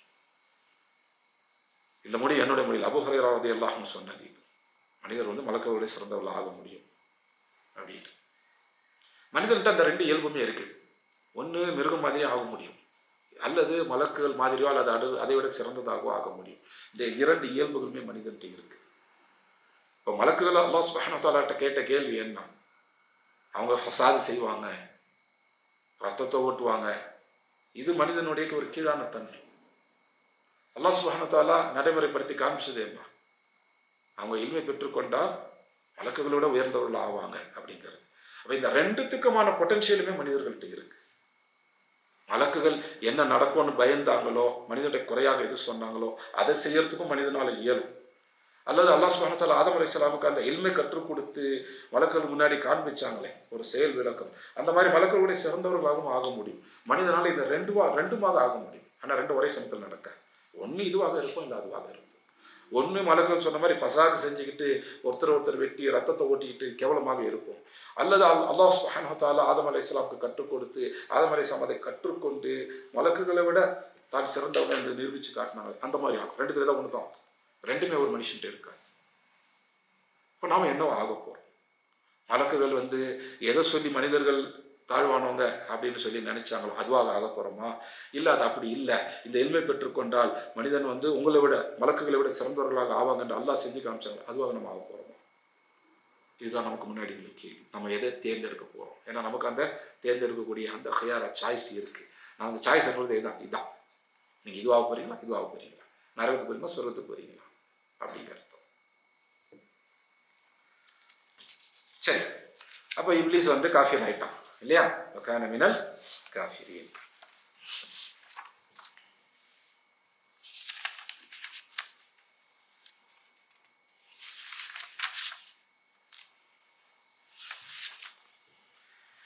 சரி, அதுக்கு பிறகு என்னாச்சு? இப்லீஸ் காஃபிர் ஆயிட்டான். அப்போ அல்லாஹ் சுப்ஹானஹு வ தஆலா அவனை வந்து ஷைத்தான் ரஜீம்னு சொல்லிட்டான். ஷைத்தான் ரஜீமுடைய அர்த்தமெல்லாம் நம்ம இதுக்கு அடுத்து வரக்கூடிய வகுப்புகளில் பார்ப்போம் இன்ஷா அல்லாஹ். இப்போ இவன் என்ன செய்கிறான்? மனுஷன் காரணமாக தான் சொர்க்கத்திலிருந்து வெளியேறிட்டோம் அப்படின்னு அவனே முடிவு செஞ்சுக்கிறான். மனுஷன் காரணமாக அவன் சொர்க்கத்திலிருந்து வெளியேற்றப்பட்டான் இல்லை, தன்னுடைய கிபர் காரணமாக வெளியேற்றப்பட்டான். ஆனால் கிபர் இருக்கிறவங்க எப்பவுமே தான் மேலே தப்பு இருக்குன்றது ஒத்துக்கவே மாட்டான். கிபருடைய தன்மை அதுதான், கர்வம், அந்த அரகன்ஸனுடைய தன்மை அதுதான். அவங்க மேலே தப்பு இருக்குங்கிறது ஒத்துக்கவே மாட்டான். அப்போ கூட வந்து மனுஷனையும் அல்லாவையும் தான் இப்ளீஸ் குறை சொல்லுவான். இந்த மனுஷன் காரணமாக அப்படின்னு சொன்னான். ஹவ்வா அலைஹிஸ்ஸலாமுக்கு முதல்ல வஸ்வாசை ஏற்படுத்துகிறான். ஹவ்வா அலைஹிஸ்ஸலாம் போய் ஆதம் அலைஹிஸ்ஸலாம்னு சொல்கிறாங்க, அவங்களுக்கும் வஸ்வாசை ஏற்படுது. அப்போ இப்ளீஸ் ஏற்படுத்துகிற அந்த வஸ்வாசின் காரணமாக இப்ளீஸ் வஸ்வாசை ஏற்படுத்தி அதன் காரணமாக சொர்க்கத்திலேருந்து வெளியேற்றப்பட்டுடுறாங்க. யார்? ஆதம் அலைஹிஸ்ஸலாம், ஹவ்வா அலைஹிஸ்ஸலாம். ஏன் அவங்க சொர்க்கத்திலேருந்து வெளியேற்றப்பட்டாங்க? தப்பு செஞ்சுட்டாங்க இல்லையா? அதுக்கு தண்டனையாக சொர்க்கத்திலேருந்து வெளியேற்றப்பட்டாங்க. அப்படியா? அதுக்கான தண்டனையாகவா அவங்க சொர்க்கத்திலேருந்து வெளியேற்றப்பட்டாங்க? இந்த சூறாவளி சூரத்துல் பக்ரா 2வது சூறாவளியே 37வது ஆயத்தை நம்ம பார்க்குறோம். ஃபதலக்கா ஆதம் மின் ரப்பிஹி கலிமாத்தின். ஆதம் தன்னுடைய ரப்பிடம் இருந்து வார்த்தைகளை, கலிமாத்தை பெற்றுக்கொண்டார்கள். ஃபதாப அலைஹி. அப்போ ரப்ப என்ன செஞ்சாங்க? அல்லாஹ் என்ன செஞ்சாங்க? ஃபதாப அலைஹி, அவங்கள மன்னிச்சிட்டாங்க. இன்னஹு ஹுவ தவ்வாபுர் ரஹீம். நிச்சயமாக அல்லாஹ் மன்னிக்கக்கூடியவங்க, மூமின்கள் மீது தனிப்பட்ட கருணை புரியக்கூடியவங்க. அல்லாஹ் தான் மன்னிச்சிட்டாங்களே. அப்போ அந்த பாவத்திற்கு தண்டனையாகவா சொர்க்கத்தை விட்டு வெளியேற்றி பூமிக்கு மனுஷங்கள் எல்லாம் அனுப்புனாங்க? மன்னிச்சிட்டா தண்டனை கிடையாது தானே? மன்னிக்கலைன்னா தானே தண்டனை. மன்னிப்பு கிடைச்சிருச்சு இல்லை? அப்போ அதன் காரணமாக தான் நம்ம பூமிக்கு வந்தோம்னு சொல்றது சரியா இருக்குமா? அல்லாதான் மன்னிப்பு எப்படி கேட்கணும்னு கூட கற்றுத்தர்றாங்க. ஏன்னா இப்ளீஸ் வந்து கிபரோட தப்பு செஞ்சான், கர்வத்தின் காரணமாக. ஆதம் அலைஹிஸ்ஸலாம் கர்வத்தின் காரணமாக செய்யல. ஹவா அவங்களுடைய அந்த டிசையர், இச்சையின் காரணமாக, ஆசையின் காரணமாக தான் அவங்க தவறு செஞ்சாங்க. அல்லாஹ் கேட்கும் போது ஆமாம் தப்பு தான் அப்படின்லாம் ஒத்துக்கிட்டாங்க. இப்ளீஸ் தப்புன்னு ஒத்துக்கவே இல்லை. அவன் ஆர்கியூ பண்ணுறான், நான் சிறந்தவன் சொல்லி. ஆதம் அலைஹிஸ்ஸலாம் அப்படிலாம் செய்யலை, தப்பு பண்ணுறேன்னு ஒத்துக்கிட்டாங்க. அப்போ யார் வந்து ஆசையின் காரணமாக தவறு செஞ்சாங்களோ, அதற்கு பிறகு யார் பணிவை காண்பிச்சாங்களோ அவங்களே அல்லாஹ் மன்னிக்க தயாராக தான் இருக்கிறாங்க. எப்படி மன்னிப்பு கேட்கணும்னு கூட ஆதம் அலைஹிஸ்ஸலாமுக்கு தெரியாது. ஏன்னா முதல் மனிதர். அவங்களுக்கு முன்னாடி யாரும் மன்னிப்பு கேட்டு எப்படி செஞ்சாங்கன்னா அவங்களுக்கு தெரியாது. அல்லாவே கற்றுக் கொடுக்குறாங்க. அது அந்த 7வது சூரத்துல் ஆராஃப்ல 23வது ஆயத்தில் நம்ம பார்க்குறோம். என்ன சொல்லி கொடுத்தாங்க? 2 பேரும் என்ன துவா செஞ்சாங்க? ரெண்டு பேரும் கேட்டாங்க. ரெண்டு பேரும் சொன்னாங்க. என்ன சொன்னாங்க? ரப்பனா ظلمنا انفسنا وان لم تغفر لنا وترحمنا لنكونن من الخاسرين. ரப்பனா ظلمنا انفسنا, எங்களுக்கு நாங்களே ظلم செஞ்சுக்கிட்டோம், தீமை செஞ்சுக்கிட்டோம், அநியாயம் செஞ்சுக்கிட்டோம். وان لم تغفر لنا وترحمنا, நீங்க எங்களை மன்னிக்கலைன்னா, எங்கள் மீது ரஹ்மத் செய்யல, கருணை காட்டல அப்படின்னா لنكونن من الخاسرين, நாங்க நஷ்டம் அடைந்தவர்கள் உள்ளவர்களாக ஆகிவிடுவோம். இந்த வார்த்தைகள் அல்லாஹ்வே கற்றுக் கொடுத்தாங்க. இதை 2 பேருமே கேட்டாங்க. அல்லாஹ் 2 பேரும் மன்னிச்சிட்டான் இல்லையா? இன்னும் தவ்வாபுர் ரஹீம், நிச்சயமா அல்லாஹ் வந்து நம்ம கிட்ட மன்னிப்போடு நம்ம பக்கம் திரும்பக்கூடியவங்க தான், மூமின்கள் மீது தனிப்பட்ட கருணை காட்டக்கூடியவங்க தான் என்று அல்லாஹ் சொல்லிட்டாங்க. அப்போ அல்லாஹ் தான் மன்னிச்சிட்டாங்களே, அப்புறம் ஏன் நம்மளை பூமிக்கு அனுப்பணும்? சொர்க்கத்தில் இருந்தாங்க, அந்த மரத்துக்கிட்ட நெருங்காதீங்க, அந்த பழத்தை சாப்பிடாதீங்கன்னு சொன்னாங்க, அல்லாஹ்வுடைய கட்டளை மீறிட்டாங்க, தப்பு செஞ்சுட்டாங்க, தப்புக்கு தண்டனையாக தானே பூமிக்கு அனுப்பப்பட்டாங்க. அப்படிதான் நம்ம வந்து படிச்சிருக்கிறோம், கேட்டிருக்கிறோம், அல்லது நினைச்சிருக்கிறோம். ஆனால் அதை தப்பு தான் எல்லாம் மன்னிச்சிட்டாங்களே, அப்புறம் எப்படி தண்டனை கொடுப்பாங்க? ஒன்று மன்னிக்கணும், இல்லை தண்டிக்கணும். ஒன்று 2த்துல தான் ஒன்று தான் நடக்கணும். அல்ல தான் மன்னிச்சிட்டேன்னு சொல்கிறாங்களே, அப்புறம் எப்படி தண்டிச்சாங்க? அப்புறம் ஏன் தண்டிச்சாங்க? சரி, பூமி ஏறப்பட்டு மன்னிக்கப்பட்டாலும் அதுக்கப்புறம் தண்டனை கண்டினியூ பண்ணலாமா? ஒருத்தர் தப்பு செஞ்சுட்டாங்க, ஜெயிலில் போட்டாச்சு, அதுக்கு பிறகு அவங்களுக்கு வந்து மன்னிப்பு கொடுத்துட்டாங்கன்னா ஜெயிலில் கண்டினியூ ஆவாங்களா? எக்ஸாக்ட்லி. மனுஷனை படைச்சதே பூமியில் இருக்கிறதுக்காகத்தான். அப்போ பூமிக்கு வந்ததுங்கிறது தண்டனை அல்ல. நம்ம பூமியில் வசிக்கிறதுக்காக தான் படைக்கப்பட்டோம். மலக்குகள்கிட்ட அல்லாஹ் என்ன சொல்கிறாங்க? இன்னி ஜாயிலுன் ஃபில் ஆர்தி, பூமியில் கலீஃபாவாக தொடர்ந்து இருக்கிறதுக்காக தான் மனுஷன் நான் படைச்சேன் அப்படின்னு சொல்கிறாங்க. அப்போது ஆதம் அலைஹிஸ்ஸலாம் அவங்களோட சேர்ந்து ஹவ்வா அலைஹிஸ்ஸலாம் சொர்க்கத்தில் இருந்தது வந்து டெம்பரரி, அது தற்காலிகமாக இருந்தது. அவங்கள வெளியே அனுப்புறதுக்கு ஒரு டைம் வர்ற வரைக்கும் அவங்க வெயிட் பண்ணாங்க. இந்த சம்பவம் நடந்த பிறகு அவங்கள வெளியே அனுப்புனாங்க. அதுக்காக தண்டித்து வெளியே அனுப்புனாங்கன்ற அர்த்தம் அல்ல. ஏன்னா பூமியில் இருக்கிறதுக்காகத்தான் படைக்கப்பட்டாங்க. ஆனால் பூமியில் இருக்கிறதுக்கு அவங்க தயாராகணும். அவங்க தயாரானது இதுதான். அவங்க முடிவு எடுத்து செயல்பட ஆரம்பிச்சிட்டாங்க. ரைட், நீங்கள் பூமிக்கு போகலாம், எல்லாம் தப்பு செஞ்சிட்டோம், எல்லாவே மன்னிப்பு கற்றுக் கொடுத்து எல்லாம் மன்னிச்சிட்டாங்க. அப்போ பூமியில் உள்ள வாழ்க்கைங்கிறது மனுஷனுக்கான தண்டனைன்னு சொல்ல முடியுமா? மறைமுகமாக தண்டனை தான். நபி ஸல்லல்லாஹு அலைஹி வஸல்லம் பூமியுடைய வாழ்க்கை என்ன சொல்கிறாங்க? துன்யா சிஜ்னுல் முஃமின் வ ஜன்னத்துல் காஃபிர். துனியா, இந்த உலகத்துடைய வாழ்க்கைங்கிறது மூமினுக்கு சிஜின், பிரிசன், சிறைச்சாலை. ஜன்னத்துல் காஃபிர், காஃபிருக்கு சொர்க்கம். அப்போ ஒரு வகையில் பூமி நமக்கு தண்டனை தான் இல்லையா? ஆனால் ஆதம் அலைஹிஸ்ஸலாம் செஞ்சதுக்காக நம்ம தண்டனை அனுபவிக்கணுமா? அவங்க செஞ்ச தப்புக்கு அல்லாஹ் நம்மளே தண்டிப்பாங்களா? அப்படி கிடையாது. பூமியுடைய இயல்பை தான் நபி ஸல்லல்லாஹு அலைஹி வஸல்லம் சொல்கிறாங்க. பூமிக்கு அனுப்பப்பட்டது தண்டனையின் காரணமாக அல்ல. மேராஜ் சம்மந்தப்பட்ட ஹதீஸை சஹீஹ் முஸ்லிமில் பார்க்கலாம். மிராஜில் நபி ஸல்லல்லாஹு அலைஹி வஸல்லம் மிராஜ் போனப்போ ஆதம் அலைஹிஸ்ஸலாம் பார்த்தாங்க, மூசா அலைஹிஸ்ஸலாம்லாம் பார்த்தாங்க இல்லையா? அதை பற்றியெல்லாம் பேசும்போதில் சஹீஹ் புகாரியில் இந்த ஹதீஸ் வருது. வாதத்தில் ஆதம் அலைஹிஸ்ஸலாம் மூசா அலைஹிஸ்ஸலாமை தோக்கடிச்சிட்டாங்க அப்படின்னு நபி ஸல்லல்லாஹு அலைஹி வஸல்லம் சொல்லுவாங்க. இதில் மூசா அலைஹிஸ்ஸலாம் ஆதம் அலைஹிஸ்ஸலாம் பார்க்கும்போது கேட்டாங்களாம், ஓ உங்கள் காரணமாக தான் அல்லாஹ் எங்களை பூமிக்கு அனுப்புனாங்களா, அந்த ஆதமா நீங்கள் அப்படின்னு கேட்டாங்களாம். அப்போ ஆதம் அலைஹிஸ்ஸலாம் உடனே பதில் சொல்லியிருக்கிறாங்க, எந்த விஷயம் நான் படைக்கிறதுக்கு முன்னாடியே முடிவு எடுக்கப்பட்டுச்சு, அதுக்காக நீங்கள் என்ன குறை சொல்லுவீங்களா அப்படின்ட்டு.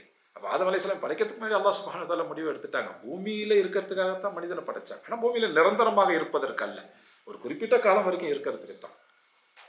நம்ம நிரந்தரமாக இருக்க போகிறது அது சொர்க்கமா நரகமாங்கிறது பூமியில் எந்த விதமான வாழ்க்கையை வாழறோம் அப்படிங்கிறத பொறுத்து இருக்குது. பூமியில் தான் நம்ம வாழ போகிறோம், அந்த வாழ்க்கையை ஒழுங்காக வாழணும். அதுக்கு அல்லாஹ்விடம் வந்து வழிகாட்டுதல் தேவை. அந்த வழிகாட்டுதல் தான் நபிமார்கள் மூலமாக அனுப்பப்பட்டது. அந்த வழிகாட்டுதல் தான் கிதாபாக வந்துச்சு. அப்படி அந்த கிதாபுடைய கடைசியானது தான் குர்ஆன்.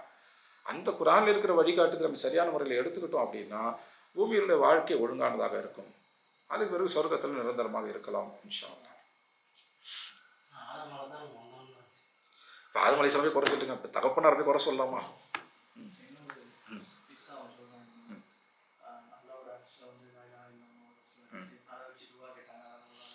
பாருங்க, ஆனால் அல்லாஹ் குர்ஆனில் என்ன சொல்கிறாங்க? சூரத்துல் ஆராஃப்ல 23 7வது சூரா 23வது ஆயத்தில் வருது. காலா சாரி இந்த 2வது சூறாலே பார்க்கணும். ஃபதலக்கா ஆதமு. சூரத்துல் பக்ராலி அல்லாஹ் சொல்லி கொடுத்தாங்க. அந்த வார்த்தைகள் தான். அது எந்த வார்த்தைகள்? அது இந்த நீங்கள் சொல்கிற கதையில் இருக்குது. என்ன கதை இது?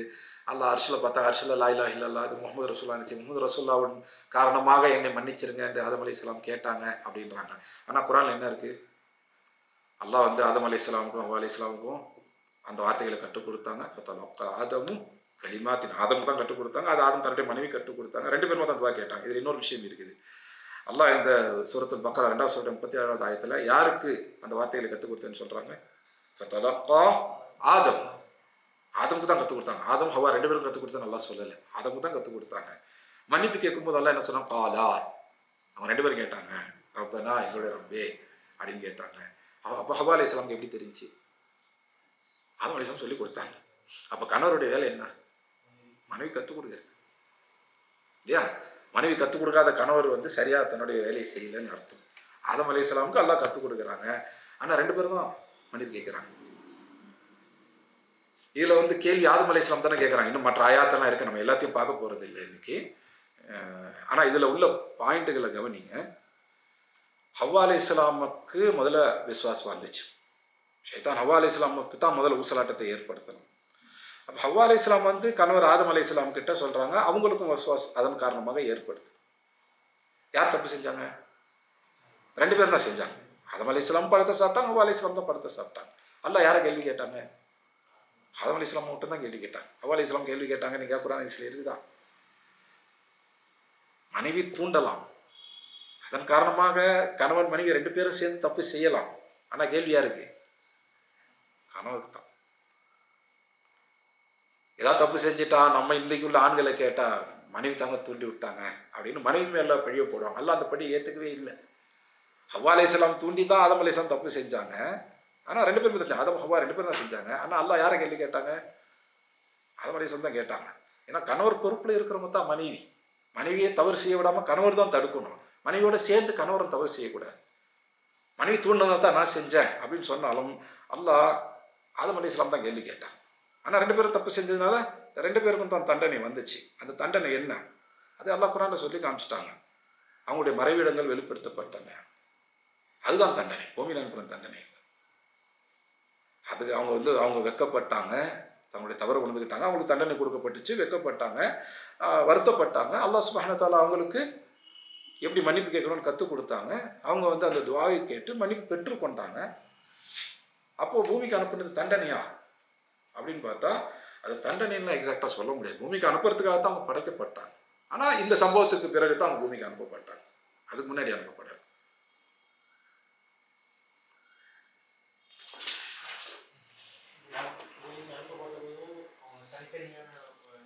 ஆமாம், அதெல்லாம் நம்ம வரலாறுல பார்க்குறோம்.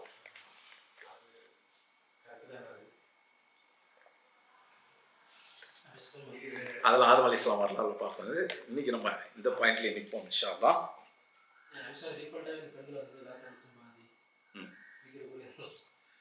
ரைட்டு, பெண்கள் தூண்டக்கூடியவர்கள் தான். ஆண்களுடைய உறுதி எங்கே போச்சு? பெண்ணிலேருந்து ஆண் படைக்கப்பட்டாங்களா, ஆண்லேருந்து பெண் படைக்கப்பட்டாங்களா? ஆதம் அலைஹிஸ்ஸலாமோட விலா எலும்பு இருந்து ஒரு விலா எலும்பு எடுத்து அதுலேருந்து அல்லாஹ் சுப்ஹானஹு வ தஆலா ஹவ்வா அலைஹிஸ்ஸலாம் படைச்சாங்க. பெண் பலகீனம்தான், ஆண் அதை விட வலுவானவங்க. ரிஜாலு கவ்வாமூன அல நிசா என்று தான் அல்லாஹ் சுப்ஹானஹு வ தஆலா சொல்கிறாங்க. ஆண்கள் பெண்களுக்கு கவ்வாம், அவங்க மேலே மேலாதிக்கம் உடையவர்கள், அவங்க மேலே பொறுப்பு உடையவர்கள், ரெண்டுமே. அப்போது பெண்களுக்கு மேலே ஆதிக்கம் உடையவர்கள் யார்? ஆண்கள் தான். அதே போல் பெண்கள் மீது பொறுப்புடையவர்கள் ஆண்கள் தான். இதுக்காக ஆண் ஆதிக்கம் அப்படிங்கிற கோணத்தில் சொல்லலை. பெண்களை விட அவங்க வலுவானவங்க, பெண்களை பாதுகாக்கக்கூடிய பொறுப்பு உடையவங்க. இப்போ பெண்கள் தவறு செய்தால் அதுக்குரிய பொறுப்பு ஆண்களுக்கும் இருக்குது. மனைவி செய்தால், குறிப்பாக மனைவி செய்தால் அதுக்குரிய பொறுப்பு கணவர்கிட்ட இருக்குது. கணவரை மீறி செஞ்சாங்கன்னா அதுக்கு மனைவி மட்டும்தான் பொறுப்பு. ஆனால் கணவன் மனைவி ரெண்டு பேருமே ஒரு தப்புல சேர்ந்து செய்கிறாங்க, இப்போ இதுக்கு யார் பொறுப்பு? மனைவி என்னை மிகச்சிட்டாங்கன்னு சொல்ல முடியுமா? நீங்கள் தான் அவங்களோட வலுவானவராச்சே. உங்களுக்கு அவங்கள மிகைக்கிறதுக்கான தன்மைகள் எல்லாம் கொடுத்து தானே இருக்கிறாங்க. அதற்கு பிறகு நீங்கள் தவறு செய்கிறீங்க அப்படின்னா, மனைவி தூண்டாங்க தான், ஆனால் நீங்கள் தான் தப்பு செஞ்சீங்க. மனைவியை கண்ட்ரோல் பண்ணுறதுக்கு பதிலாக நீங்கள் உங்களுடைய ஆசைக்கு உட்பட்டுட்டீங்க. இப்போ மனைவி தவறு செஞ்சவன் தான், ஆனால் நீங்களும் தவறு செஞ்சவன் தான். இதில் அதிகமான தவறு யாருக்கு? ஆனை தான் எல்லாம் கேள்வி கேட்குறாங்க. அப்போ ஆண்கள் தான் குடும்பத் தலைவர்கள் அடிப்படையில் மனைவியை கட்டுப்படுத்துறது, பாதுகாக்கிறது ரெண்டுத்தையுமே செய்யும்.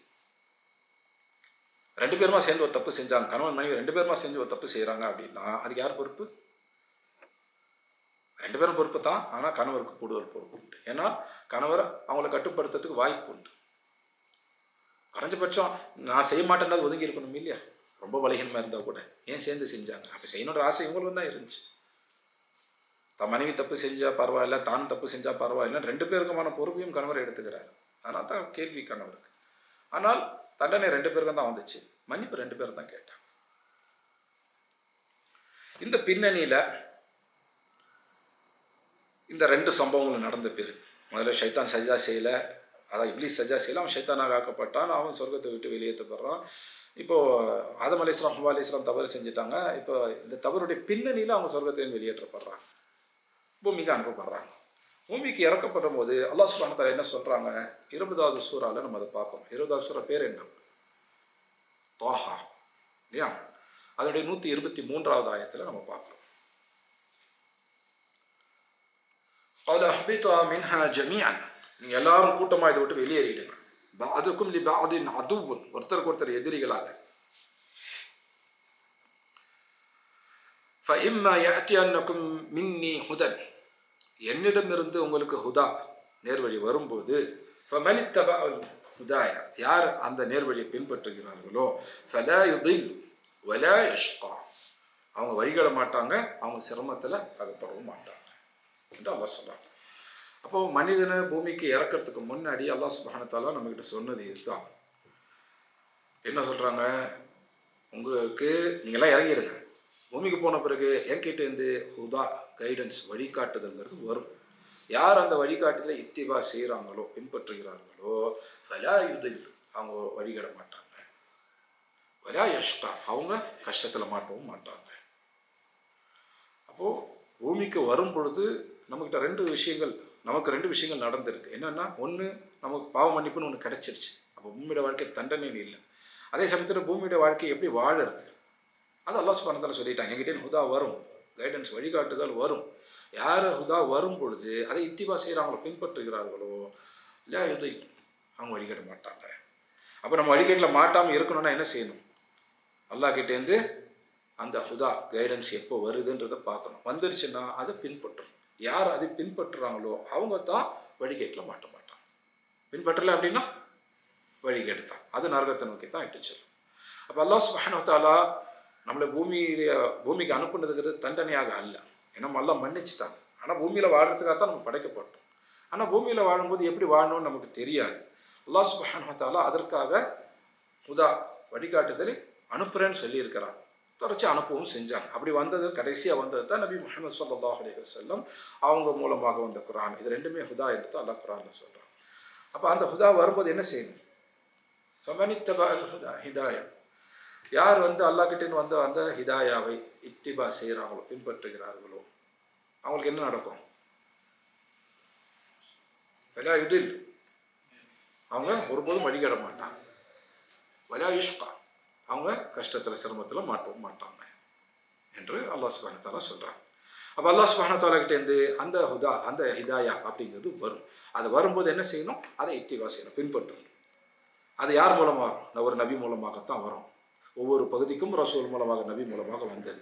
அப்போ ஒட்டுமொத்த மனித இனம், ஜின் இனம் எல்லாத்திற்குமான நபியாக, ரசூலாக முஹம்மது ஸல்லல்லாஹு அலைஹி வஸல்லம் அனுப்பப்பட்டாங்க. அவங்க தான் கடைசி நபி, கடைசி ரசூல். அவங்க மூலமாக வந்தது தான் அல்லாஹ்வுடைய இறுதி வழிகாட்டுதல். அந்த வழிகாட்டுதலை நம்ம ஏற்றுக்கொண்டு அதை எப்படி நபி முஹம்மது ஸல்லல்லாஹு அலைஹி வஸல்லம் செயல்படுத்தி காண்பித்தார்களோ அதை நம்ம பின்பற்றணும். இத்திபா செஞ்சோம் அப்படின்னா என்ன கிடைக்கும்? விளையாட்டு வழிகட மாட்டோம், நேர்வழி கிடைச்சிடும் அப்படிங்கிறத ஞாபகத்தில் வச்சு. அப்போ அந்த வழிகாட்டுதல் நமக்கு வந்துருச்சு. இறுதி ரசூல், இறுதி நபி முஹம்மது ஸல்லல்லாஹு அலைஹி வஸல்லம் வந்துட்டாங்க. அவங்களுக்கு அல்லாஹ் அனுப்பி வச்ச அந்த இறுதி கிதாபான அல் குர்ஆன் வந்துருச்சு. அப்போ இந்த குர்ஆனும் நபி முஹம்மது ஸல்லல்லாஹு அலைஹி வஸல்லுடைய அந்த வாழ்க்கையும் தான் நமக்கு எது ஹுதா அப்படிங்கிறத காண்பிக்கக்கூடியது. அந்த ஹுதாவை இத்திபா செய்தால், பின்பற்றினால் நாம் வழிகேட்டுகளிலிருந்து தப்பிப்போம். அப்போது குர்ஆனை, நபியை பின்பற்றுறது அப்படிங்கிறது தான் நம்ம வழிகேட்டிலேருந்து தப்பிக்கிறதுக்கும் சொர்க்கத்துக்கு போகிறதுக்குமான வழி. அப்போ அதை பின்பற்றணும் அப்படின்னா குர்ஆன் நம்ம விளங்குறதுக்கு முயற்சி செய்யணும். அப்போ குர்ஆனை நம்ம அணுகுறோம் அப்படின்னா முதல்ல அணுக வேண்டிய விஷயம் எது? சூரத்துல் ஃபாத்திஹா. ஏன் அதை முதல்ல அணுகணும்? ஏன்னா அல்லாஹ் அதை முதல்ல வச்சிருக்கிறாங்க. அல்லாஹ் காரணம் இல்லாமல் எதையும் முன்னாடி பின்னாடின்னு வைக்கிறது இல்லை. அல்லாஹ் ஒரு விஷயத்தை முற்படுத்துகிறாங்க, முன்னாடி வைக்கிறாங்க அப்படின்னா நாமும் அந்த விஷயத்தை முற்படுத்தணும், முன்னாடி வைக்கணும் அப்படிங்கிறத புரிஞ்சுக்கணும். அப்போது அல்லாஹ் சூரத்துல் ஃபாத்திஹாவை முதல்ல வச்சாங்க அப்படின்னா அதுக்கு பெரிய காரணங்கள் இருக்கின்றன. அதை நம்ம பார்ப்போம். ஏன் அப்படிங்கிறதையும் பார்ப்போம், அது வெளியிலேருந்தும் பார்ப்போம். சூறாவுடைய சிறப்புகள் அப்படிங்கிற கோணத்திலிருந்து உள்ளிருந்தும் பார்ப்போம். சூறாவுடைய விளக்கங்களை தெரிஞ்சு அதன் மூலமாக இந்த அல்லாஹ்விடமிருந்து ஹுதா வந்திருக்குதுங்கிறதை உணர்ந்து அதை பின்பற்றத்துக்கான முயற்சிகளை எடுப்போம் இன்ஷா அல்லாஹ். அப்போ இது சூரத்துல் ஃபாத்திஹாவில் நுழையத்துக்கு ஒரு பேக்ரவுண்ட் இது. அப்போது ஏன் இப்லீஸ் ஷைத்தானாக ஆனான், எப்படி ஆனான்? அவனுடைய கிபர் காரணமாக ஆனான். அப்போ அதுக்கு மனுஷன்தான் காரணம் என்று அவன் குறை சொன்னான். அதுக்காக மனிதனை வழிகெடுப்பேன் என்றெல்லாம் சொன்னான். அதையும் பார்ப்போம் இன்ஷா அல்லாஹ். வழிகெடுப்பேன் என்று சொன்னான். அப்போ அதிலிருந்து நாம் தப்பிக்கணும் இல்லையா? அதுக்கு என்ன செய்யணும் அப்படிங்கிறதையும் பார்த்தோம்.